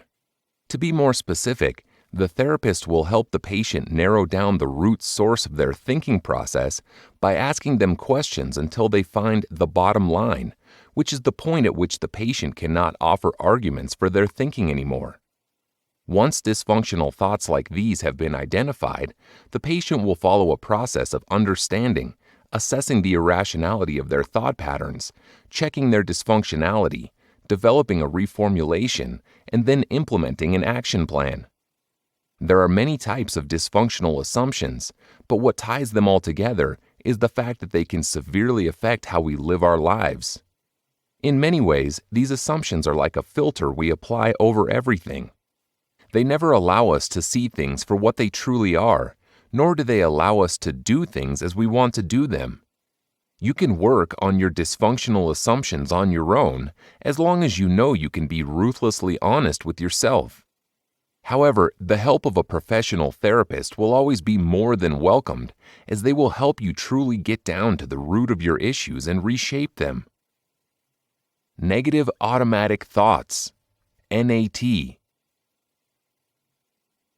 Aside from the core beliefs and dysfunctional assumptions, a large part of the cognitive behavioral therapy theory relies on a concept called negative automatic thoughts, also referred to as NAT.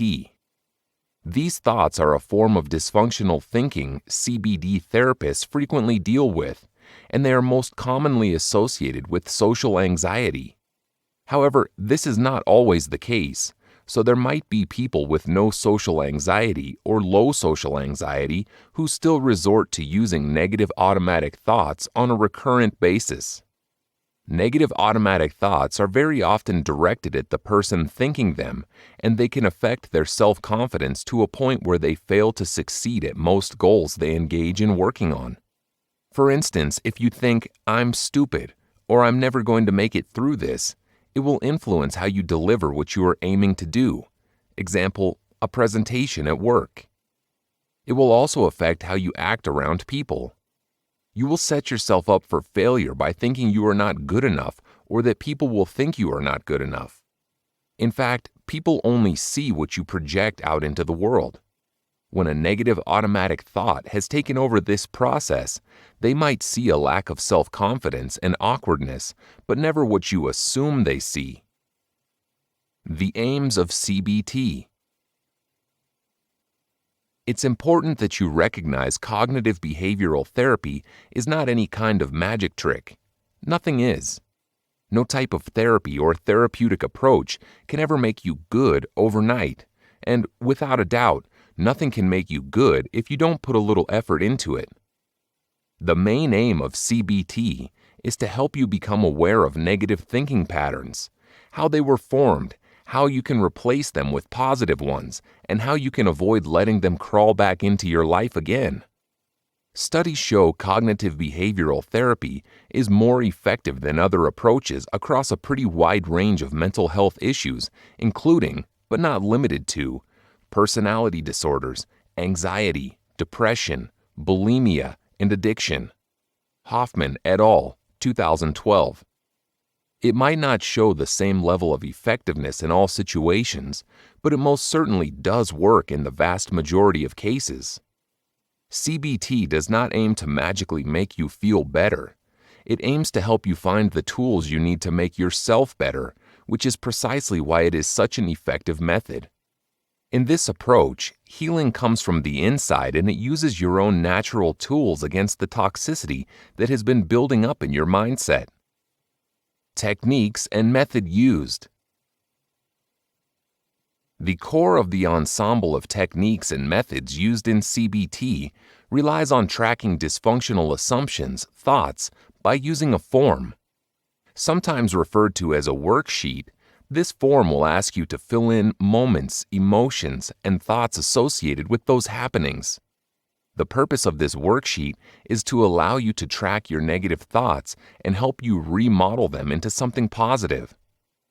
Other methods and techniques used in cognitive behavioral therapy to help patients find the root source of their problems and tackle it in a healthy and effective way include prompt-based journaling, discussions with a therapist, graded exposure, performed with a therapist, activity scheduling, successive approximation, playing the scenario until the end.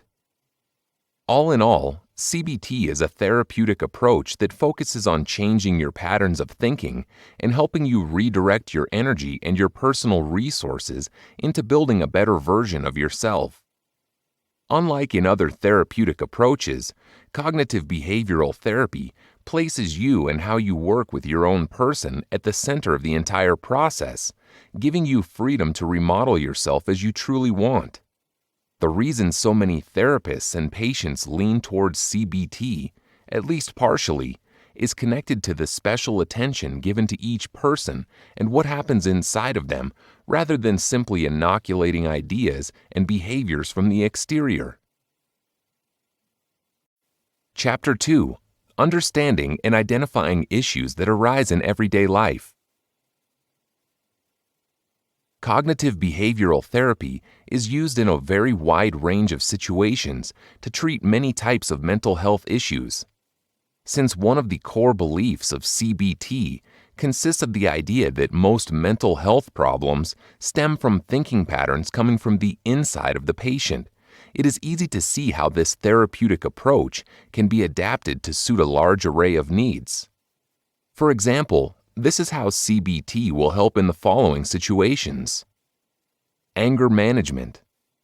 Since anger management problems are usually connected to a more or less conscious frustration the patient has, CBT can help them define that problem and eliminate it in order to reshape their behavior according to the rules of anger management. Anxiety.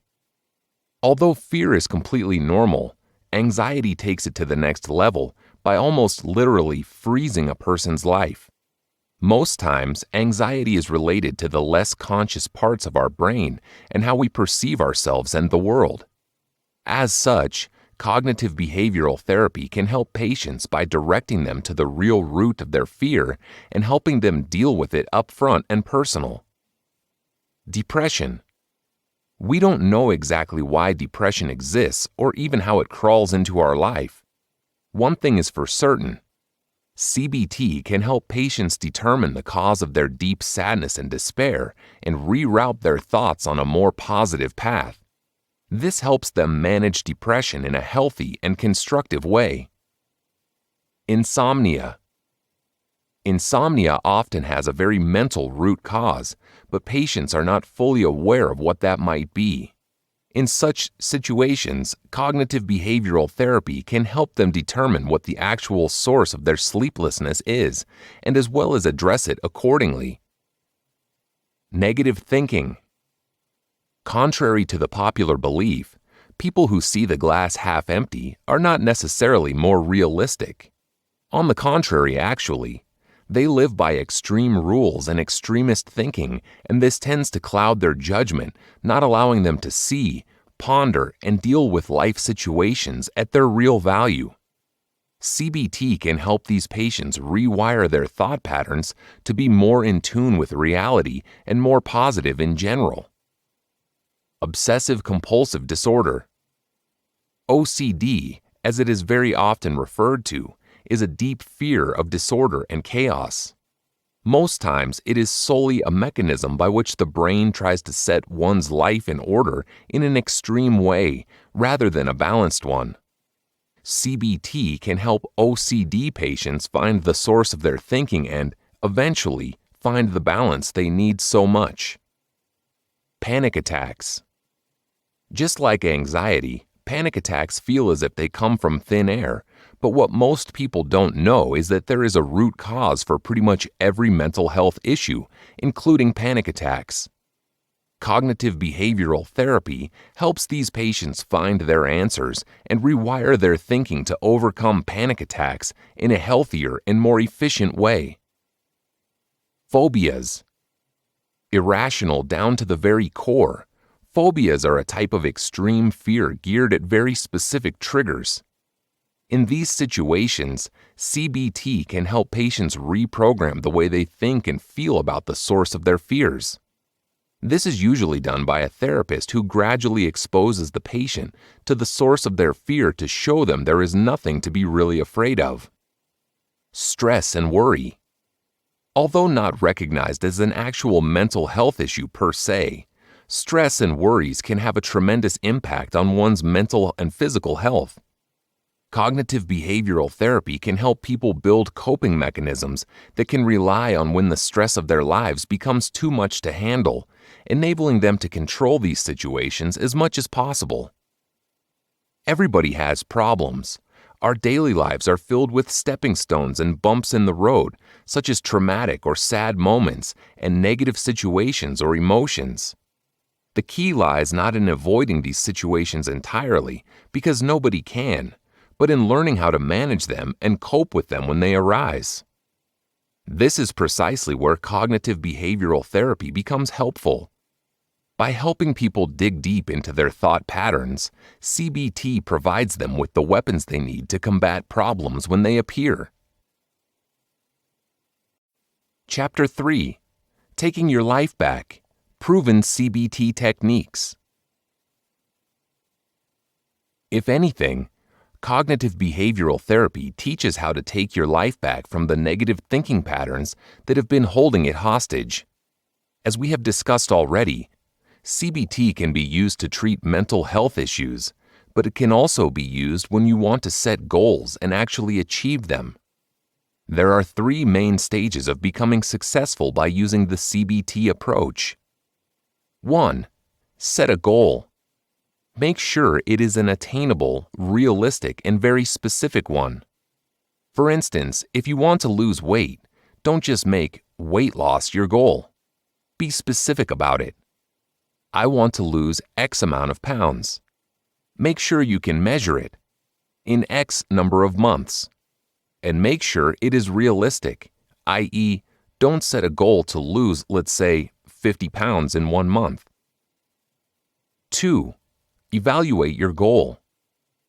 This means you have to take the time to learn where you stand right now and where you want to be.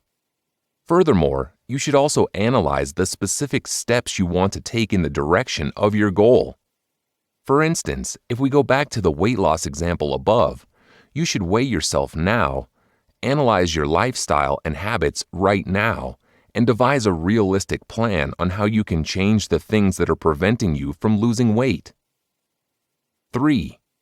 Deal with your pessimistic thoughts. This is exactly where cognitive behavioral therapy can help you. The best way to deal with your negative thoughts is by creating a worksheet in which you jot down negative experiences, the emotions you felt when you were going through them, as well as the thoughts you associated with those moments. If you do this long enough, you will start to see some negative thinking patterns. Even more than that, you will start to really know them and where they stem from.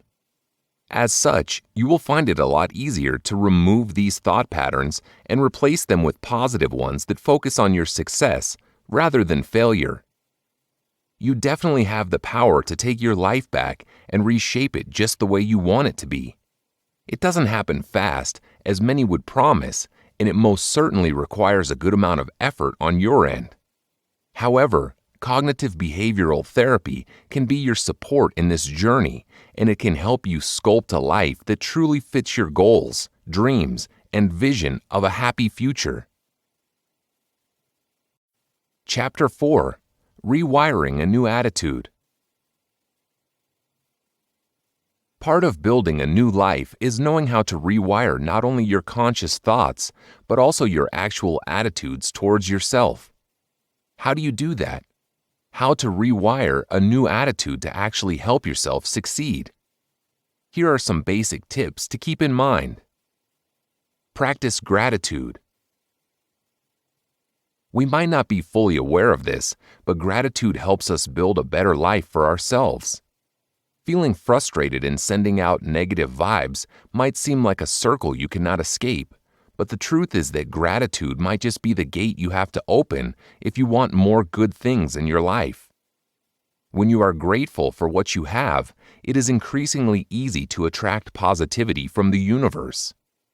Gratefulness teaches us that true happiness and contempt don't come from the far-reaching goals we set ourselves to, but from the present moment and the things we already have. When you start from a point of gratitude, you are far more likely to succeed in everything you set your mind to, precisely because you start from a point where you are already attracting good vibes. Write things down. Writing is perhaps one of the greatest inventions of mankind. Not only did the written letter allow us to pass on knowledge to future generations, but it also helped us pass on emotion and knowledge to our own future selves. Writing about what you are grateful for can have a tremendous impact on your brain and on your mentality. The simple act of laying your thoughts down on paper is bound to make you feel even more grateful about the things you do have and even more hopeful about the things you are working towards. Become a positive hero. Positive heroes are not only positive about themselves, they also spread their positivity with the world. Minute by minute, week by week, and year by year, these people change the world in so many ways they deserve a statue. Become one of these people. Become a positive thinker that allows the good energies in the universe to envelop you and those around you. Some of the main ways to become a positive thinker include the following. Surround yourself with positive people. Constantly try to feed your positivity through meditation and mindfulness. Always try to help others. Always try to see the full side of the glass. Exercise. It can positively impact your mindset.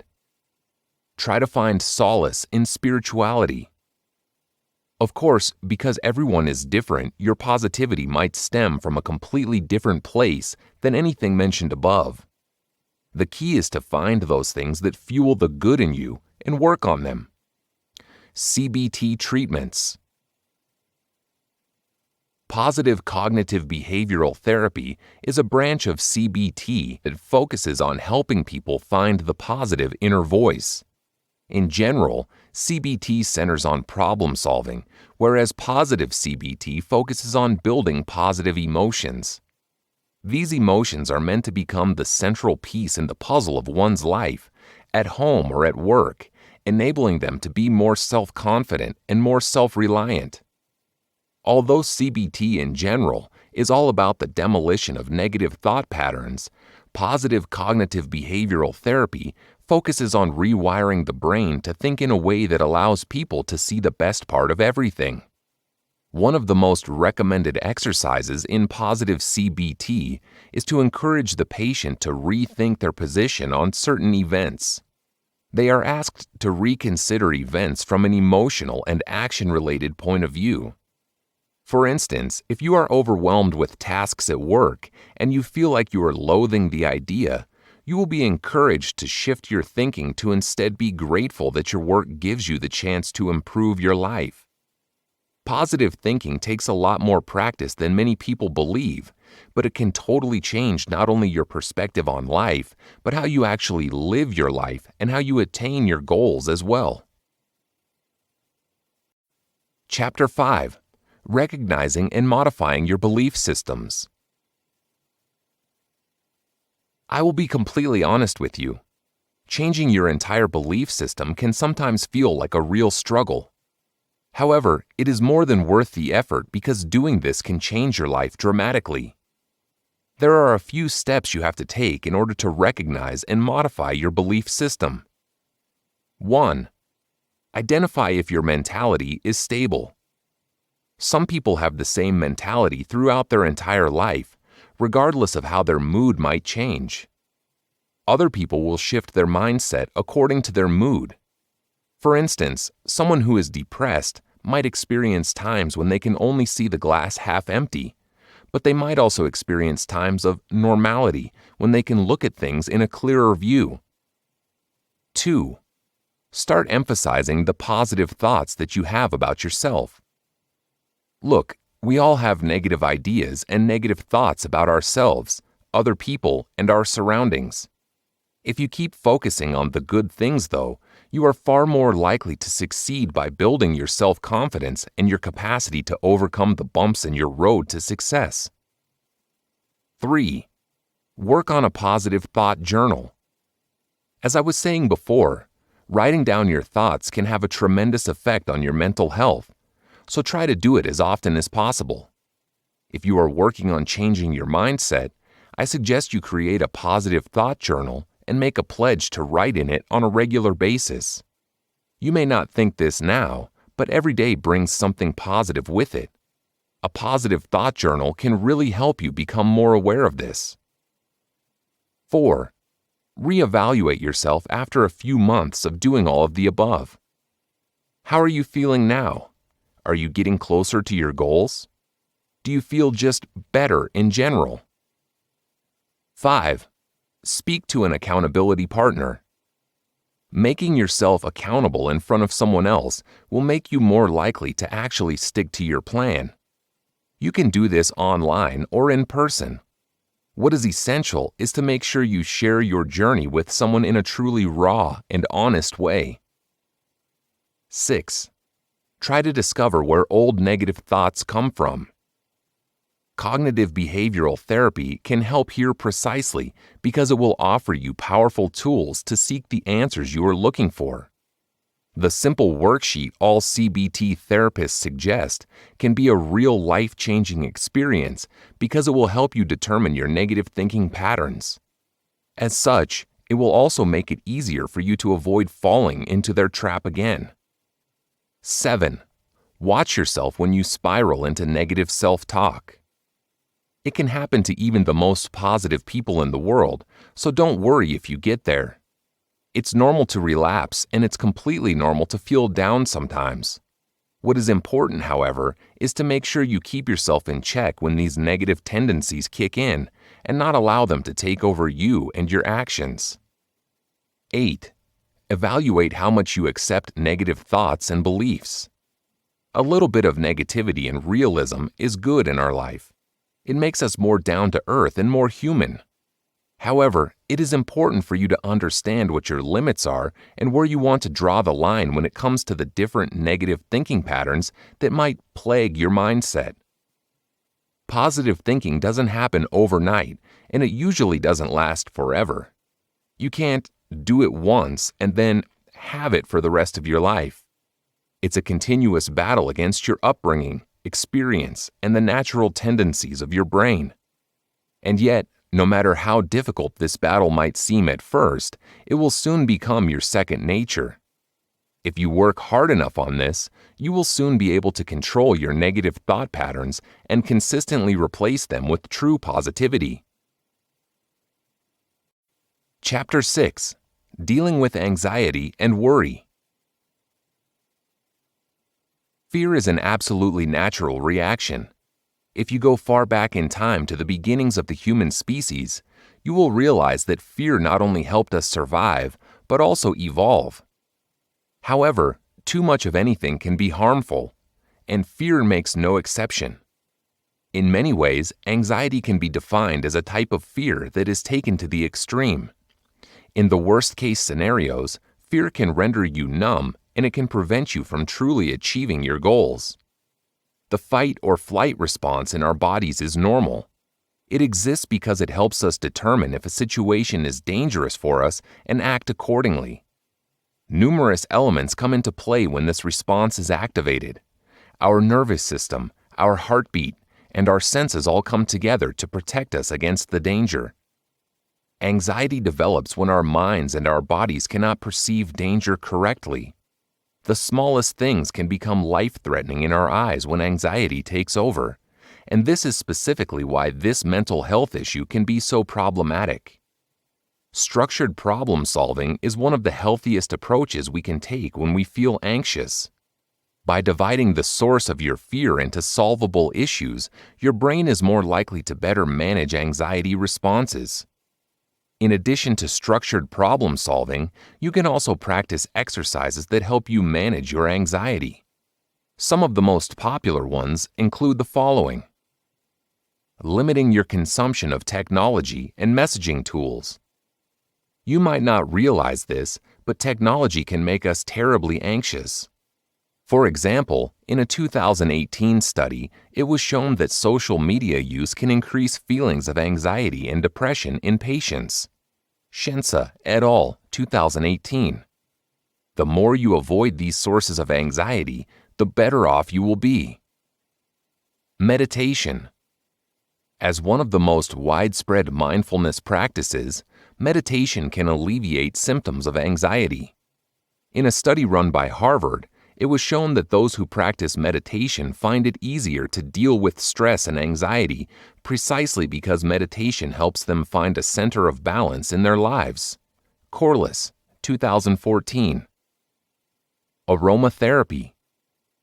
Frequently combined with meditation, aromatherapy can soothe the senses and help ease anxiety symptoms. Some of the essential oils you can try in treating anxiety include valerian, chamomile, lavender, sweet basil, and jasmine. Taking hot baths or showers. Aquatherapy. There is something inherently soothing about water, which is why we always tend to want a hot bath when we feel overwhelmed by daily problems. Hot baths can help you make anxiety symptoms feel less harsh on your body and on your mind. Pamper yourself every now and again and dive deep into your bathtub under a thick layer of bubbles, oils, and salts. It can help. Exercise. You may have heard this 1,000 times before, but if there is one reason everyone keeps telling you to exercise, it's this: it works. Exercise can really change your mindset. It can help you be healthier not only physically, but mentally too. In terms of anxiety, exercising can help your body release hormones that deal with stress and anxiety and keep their symptoms in check. Exercise with regularity and you'll see the effects. Don't procrastinate. It might seem the easier choice to watch another episode of your favorite show on Netflix, but the truth is that this can make you feel even more anxious in the end. Time management is extremely important when dealing with stress and anxiety, so try to remove all procrastination from your life. You will thank yourself for it. CBT. Cognitive behavioral therapy can also help you get to the root cause of your anxiety. Very frequently, our anxiety is rooted in issues we are not even aware of, and a CBT therapist can help you find these problems as well as solve them. Living with anxiety can feel like a continuous war against your own thoughts, but you don't have to go through all of this alone. Millions of people out there suffer from the same symptoms as you, and many of them have learned how to deal with these symptoms. You can do it too. Chapter 7. Dealing with negativity in your life. Like it or not, we cannot live in a bubble of positivity. Although surrounding yourself with positive people and thoughts is essential when you want to succeed, it is crucial for you to recognize that negativity exists. You cannot completely banish it from your life because some bad things are still bound to happen. What you should do, however, is to try to find ways to deal with this negativity. What exactly is negativity? Well, we cannot give you a definition of it. Everyone is different, and as such, everyone will perceive negativity differently. What is important is for you to learn what makes you feel bad. Things, people, or happenings that make you talk lowly of yourself. Things, people, or happenings that ruin your hopes. Things, people, or happenings that prevent you from working on improving yourself and your life. External negativity cannot be controlled. You cannot fully control how others behave, but you can control how you feel when you come in contact with these people or situations. On the other hand, knowing where your own negative thoughts come from is important because it will enable you to avoid them and rewire your mindset in the exact opposite direction. Some negative thoughts come from trauma, pain, or a general inclination to seeing the glass half empty. Others come from the way you were brought up. Whatever your negative thoughts might come from, make sure to know how to spot them and kill them before they blow out of proportions. The effect of having negative thoughts is more than just a generally dark outlook on life. Negativity can impact your actual health at a physical and mental level. It can ruin you inside and out. It can steal your dreams, and it can make you the shadow of who you once were. Don't let this kind of toxicity crawl into your life. Learn how to manage it now before it is too late. Cognitive behavioral therapy can be an excellent aid in this precisely because it puts the battle between negative and positive thoughts at the center of its theory. The worksheet, knowing how to deal with every logical fallacy and negative thought pattern, and the specific exercises applied in each of these situations can change your life, and there is no doubt about it. CBT will do more than help you get rid of negative thoughts. It will help you stay away from them too. And eventually, it will help you replace them with positive ones. Chapter 8. The Emergence of Dialectical Behavioral Therapy, DBT. Dialectical Behavioral Therapy, DBT, is a branch of CBT that focuses on daily emotions and thoughts. Most of the time, we are not aware of just how harmful everyday's thoughts can be and just what a massive impact they can have on our lives. This is precisely where DBT comes in to help you out. All cognitive behavioral therapies make a point out of showing you how your own thinking is materializing in your behavior. However, CBT tends to be more common in the treatment of certain mental health issues, while DBT can be practiced by someone who simply wants to take a better hold of their tight thought patterns and their road to success. Dialectical behavior therapy was born in the 1980s, and its initial purpose was to treat borderline personality disorder. In time, however, it became a practice that focuses on teaching patients how to live in the moment and be happy with it too. There are 4 main principles used in dialectical behavioral therapy. These modules, as they are called by specialists, are represented by sets of skills to be followed by those who want to learn how to responsibly live the moment. Core mindfulness. This is a set of skills the patient should work towards because it will help him or her learn how to deal with the present moment with a calm and balanced approach. Distress tolerance. This is a set of skills used by people when they are facing stressful times in their lives. Unlike day-to-day mindfulness, this type of tolerance will allow you to actually deal with the bad things that happen in your life. Interpersonal skills. This set of skills focuses on teaching patients how to discover and reveal their needs from the relationships that they have with other people. Emotion regulation skills. This set of skills works with tools that help patients manage their emotions better, both on a daily basis and in special circumstances. In essence, dialectical behavior therapy is not that much different than classic cognitive behavior therapy. However, it tends to be more common for certain types of patients, such as those with personality disorders, for example. Chapter 9. Understanding Borderline Personality Disorder, BPD. The borderline personality disorders, BPD, is a mental health issue characterized by very poor self-image and defective relationships with those around you. Very frequently, people who suffer from BPD have a series of failed relationships behind them due to their erratic and downright self-harming behavior. Borderline personality disorder is not to be mistaken with bipolar depression. If the latter is a matter of cycles, the first is more often related to moods and short bursts of negativity, self-harm, and aggressivity. The main symptoms of BPD include negative self-image. This is more than just a lack of self-confidence, and it is frequently connected to issues such as body dysmorphia and seeing yourself a lot worse than what the mirror shows. Emotional insecurity. Unstable emotions are also very widespread among people suffering from borderline personality disorder. These patients can very easily swing from a good mood to a disastrous one. This can happen in a way that is so recurrent that it will eventually affect all their relationships. Taking risks. Risky behavior is very frequently exhibited by people with BPD. They might engage in drugs, alcohol, or unprotected sex, as well as a very wide range of other potentially harmful experiences and behaviors. Eating disorders. Binge eating, bulimia, and anorexia tend to be common in BPD patients. Just like depression and anxiety, the specific cause of the borderline personality disorder is not known. For all that we know, it might be connected to completely different problems in adults. Some of the more common causes that could lead to the development of this personality disorder. Traumatic and negative experiences.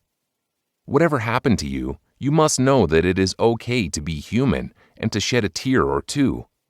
It is perfectly natural for you to not feel okay at all after a traumatic experience. What is important, however, is not to allow this mindset to really take over your life. Brain chemistry. It has been shown that the prefrontal cortex of people suffering from BPD is not as developed. Mayo Clinic. This means that their brain is frequently not capable of managing the amygdala, which is where the impulsive behavior can stem from. Family history. This might seem surprising, but family history can play a role in whether or not someone develops BPD. Studies are not fully clear or conclusive about this, but there is a universal consensus among researchers that borderline personality disorders may be at least partially inherited. People who suffer from BPD are usually triggered by certain elements. Some of the most common borderline personality triggers include the following. Relationship triggers. For instance, if someone with BPD is rejected, they might start displaying self-harming behavior and aggressiveness. Cognitive triggers. These triggers are often very well hidden in the subconscious parts of our brain. Sometimes, someone with BPD might seem triggered by unexpected elements. In fact, however, their triggers are of a cognitive nature, and they might not be aware of the triggers at all. These types of triggers are more frequent in the BPD patients who have suffered from childhood abuse or traumatic events. In general, managing triggers in the case of BPD patients is done by knowing what the triggers are, learning how to cope with these triggers by either removing them entirely, less likely, or by devising an action plan to help you manage anger and impulsiveness even when you are attacked by your triggers. Cognitive behavioral therapy can also help because it will send you to the root cause of your issues and enable you to deal with it. As mentioned in the previous chapter, dialectical behavior therapy was created specifically to treat people who suffer from BPD. The main reason DBT works better in these situations is that it trains patients to be more present in the moment, which helps improve their ability to manage their emotions and impulses. Borderline personality disorder does not have to be a life sentence. Like most other mental health issues, it can be managed and coped with. It might take work and devotion to make it work, but it can be a completely life-changing experience as well. Chapter 10. Practicing Positive Mindfulness. Mindfulness teaches us to be present in the moment and to manage not only our thoughts and emotions, but the actions that result from them as well. There are three main ingredients of mindfulness one should be aware of: observation, description, participation. These ingredients do not apply to all types of meditation, but they set up the ground rules for most forms of mindfulness. If you want to start practicing mindfulness exercises, you should also know that it might look easy, but it is not that easy. You have to make sure that nobody bothers you while you do it. You can accompany it with soothing music or sounds. You don't have to get stuck in one type of meditation if you don't like it. There are many other options out there. What are the main techniques and exercises that focus on bringing mindfulness? Well, there are quite a few, but we will only list here the following: meditation, in all its forms; guided meditation through audio recording; the raisin exercise.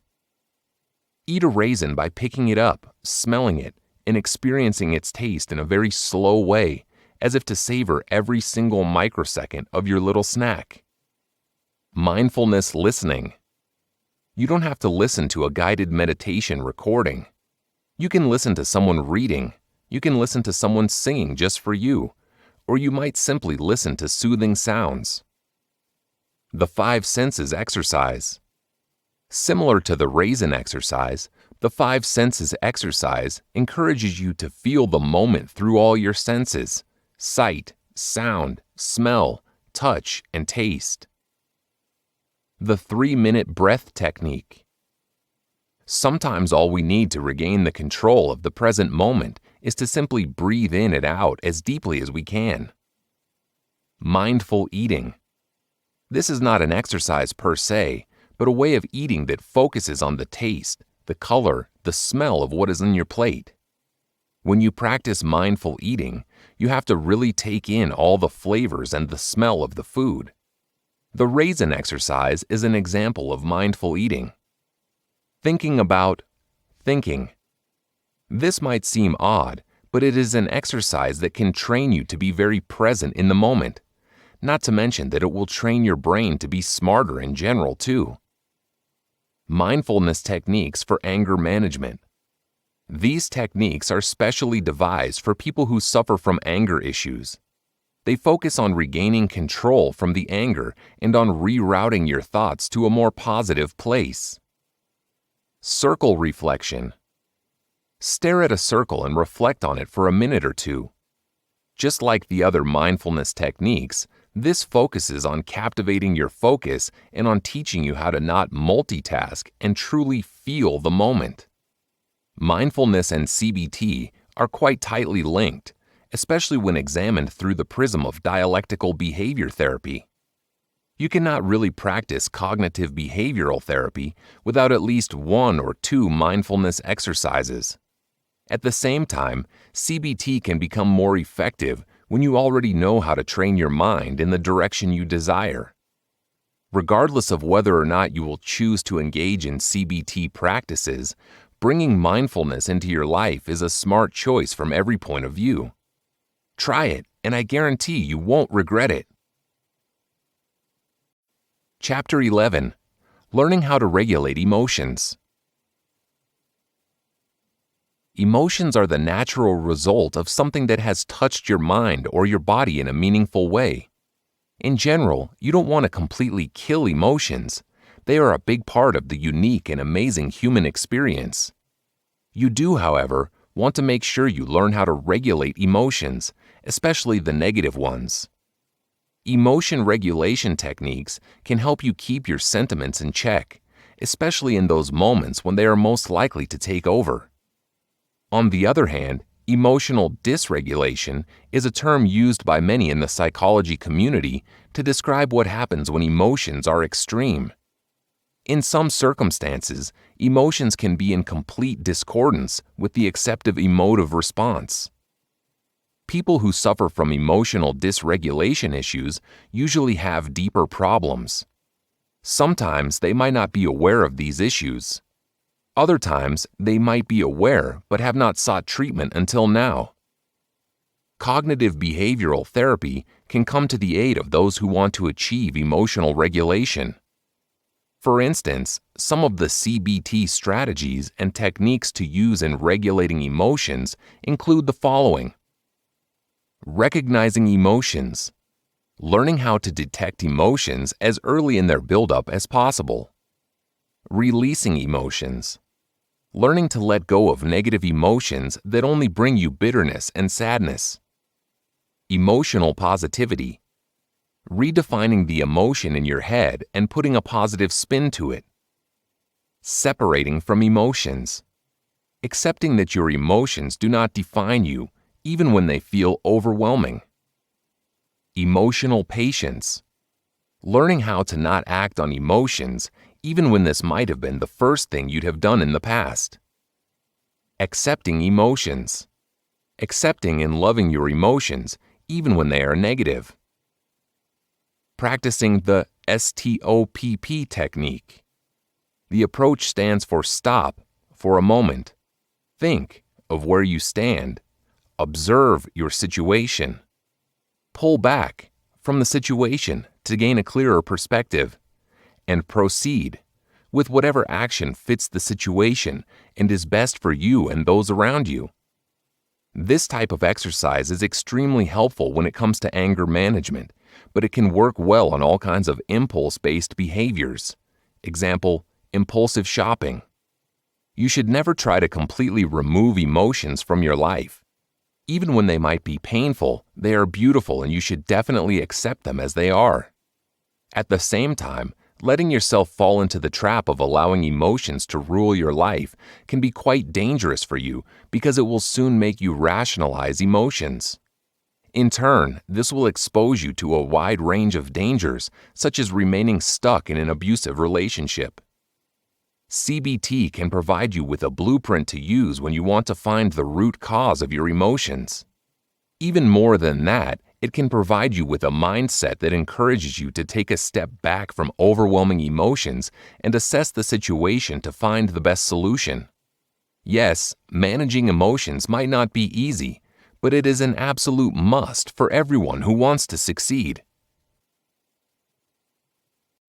Chapter 12. Developing Interpersonal Effectiveness.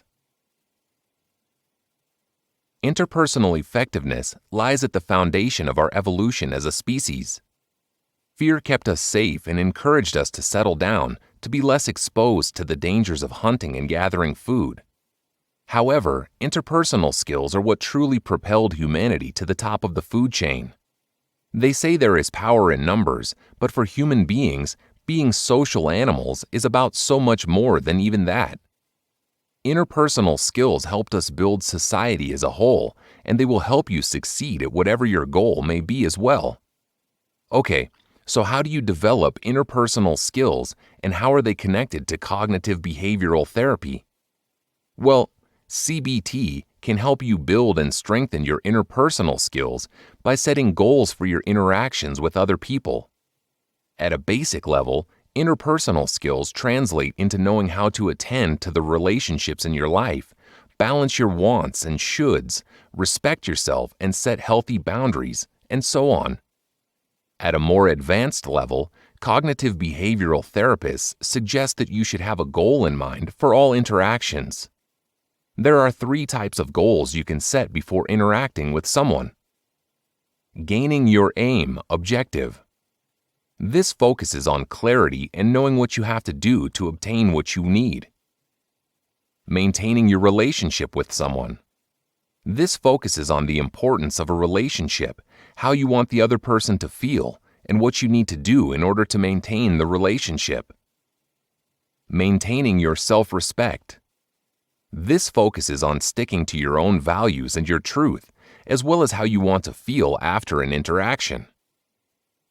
Some of the skills needed to attain these goals can be shaped through the help of CBT techniques. To be more specific, cognitive behavioral therapy can help you be clearer in the things you ask from others, as well as learn how to say no in situations you do not feel comfortable with. What are some activities that will help you improve your interpersonal skills? Well, some of my favorites include 1. Try not to listen. This little game should be played in pairs.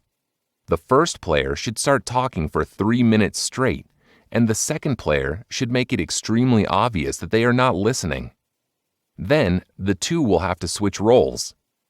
At the end of the game, both of the players will share how they feel.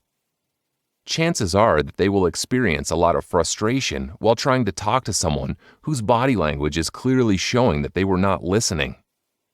Take this lesson with you and learn that your body language can be extremely revealing. 2. The sabotage game. This activity is usually targeted at larger groups of more than 10 people. Divide the group into multiple smaller groups and instruct each of them to find ways to sabotage the other group in an assignment. Ask them to write down their findings and put them in a bowl at the end of the brainstorming session. Then, bring the 2 groups together, shuffle the members, and regroup them. Ask the 2 new groups to write down guidelines on how to work in a group based on the sabotage rules they draw from the bowl.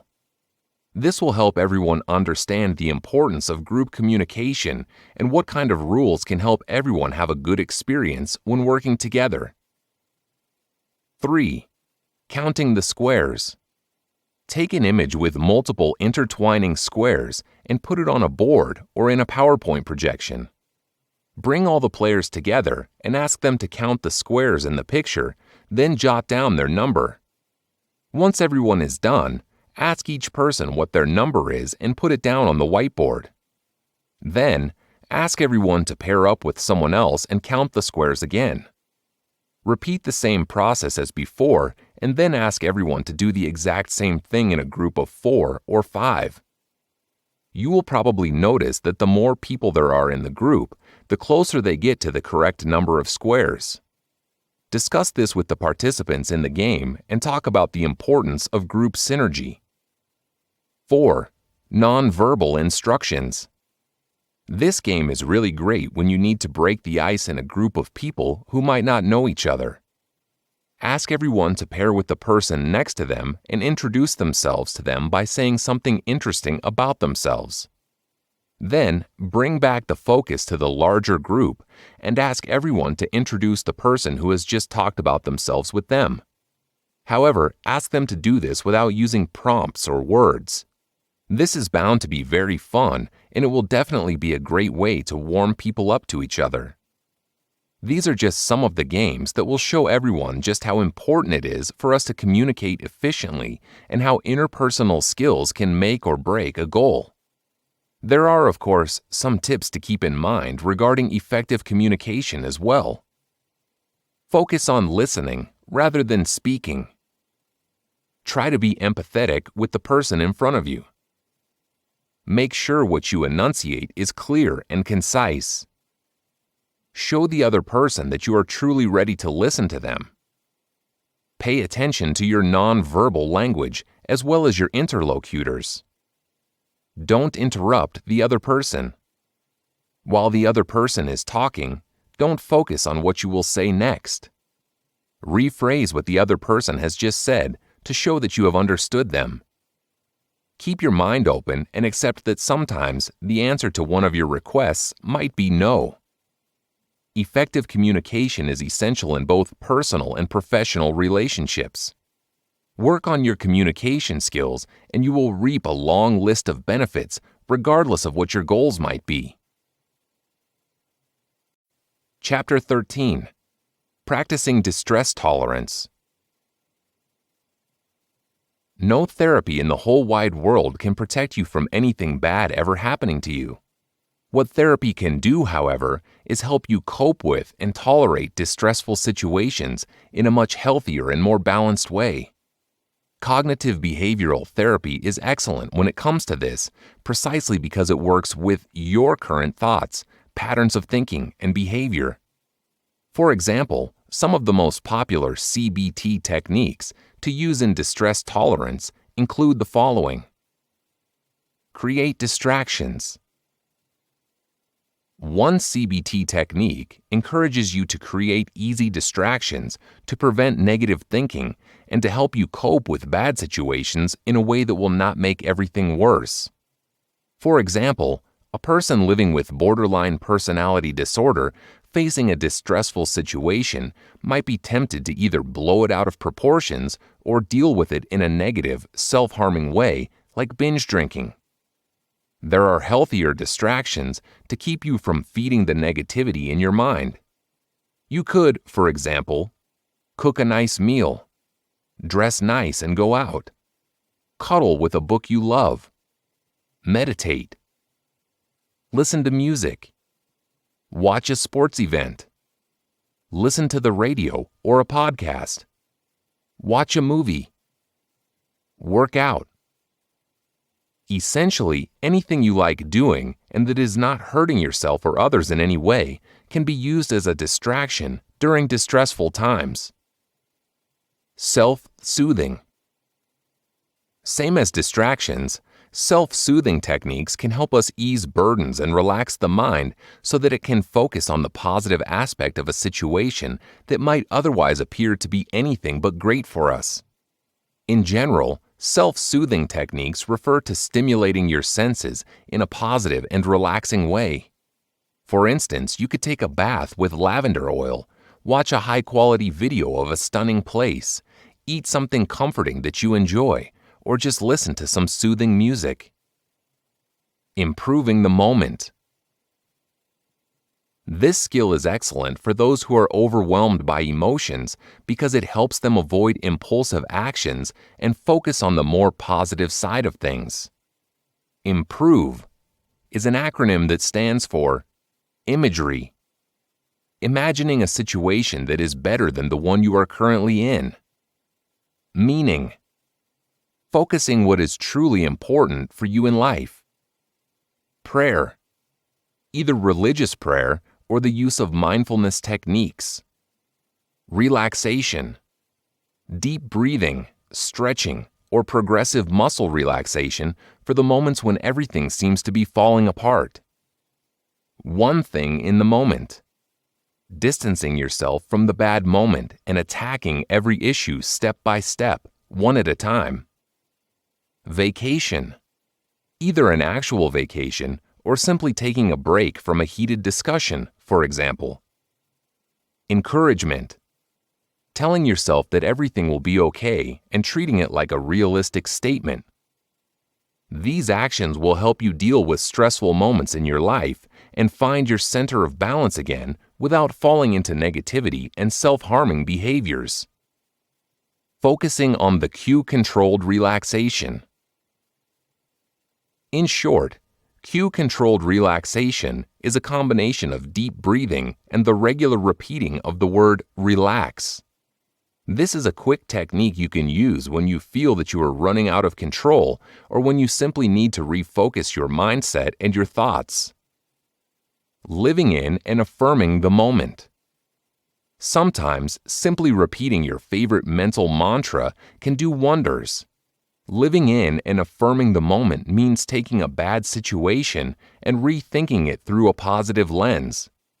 For instance, if you are experiencing distress, you can tell yourself that you have the power to move over this and that you will soon look back on this moment and see it as an achievement, not as a bad memory. As I was mentioning earlier in the book, down at its very core, cognitive behavioral therapy focuses on 4 major modules: core mindfulness, distress skills, interpersonal skills, and emotion regulation. Dealing with each of these modules and building the necessary skills to use them to your advantage might not be easy, and it might take time for you to master them. However, these tricks are meant to help you, and they absolutely will, as long as you practice them regularly and truly believe in their power.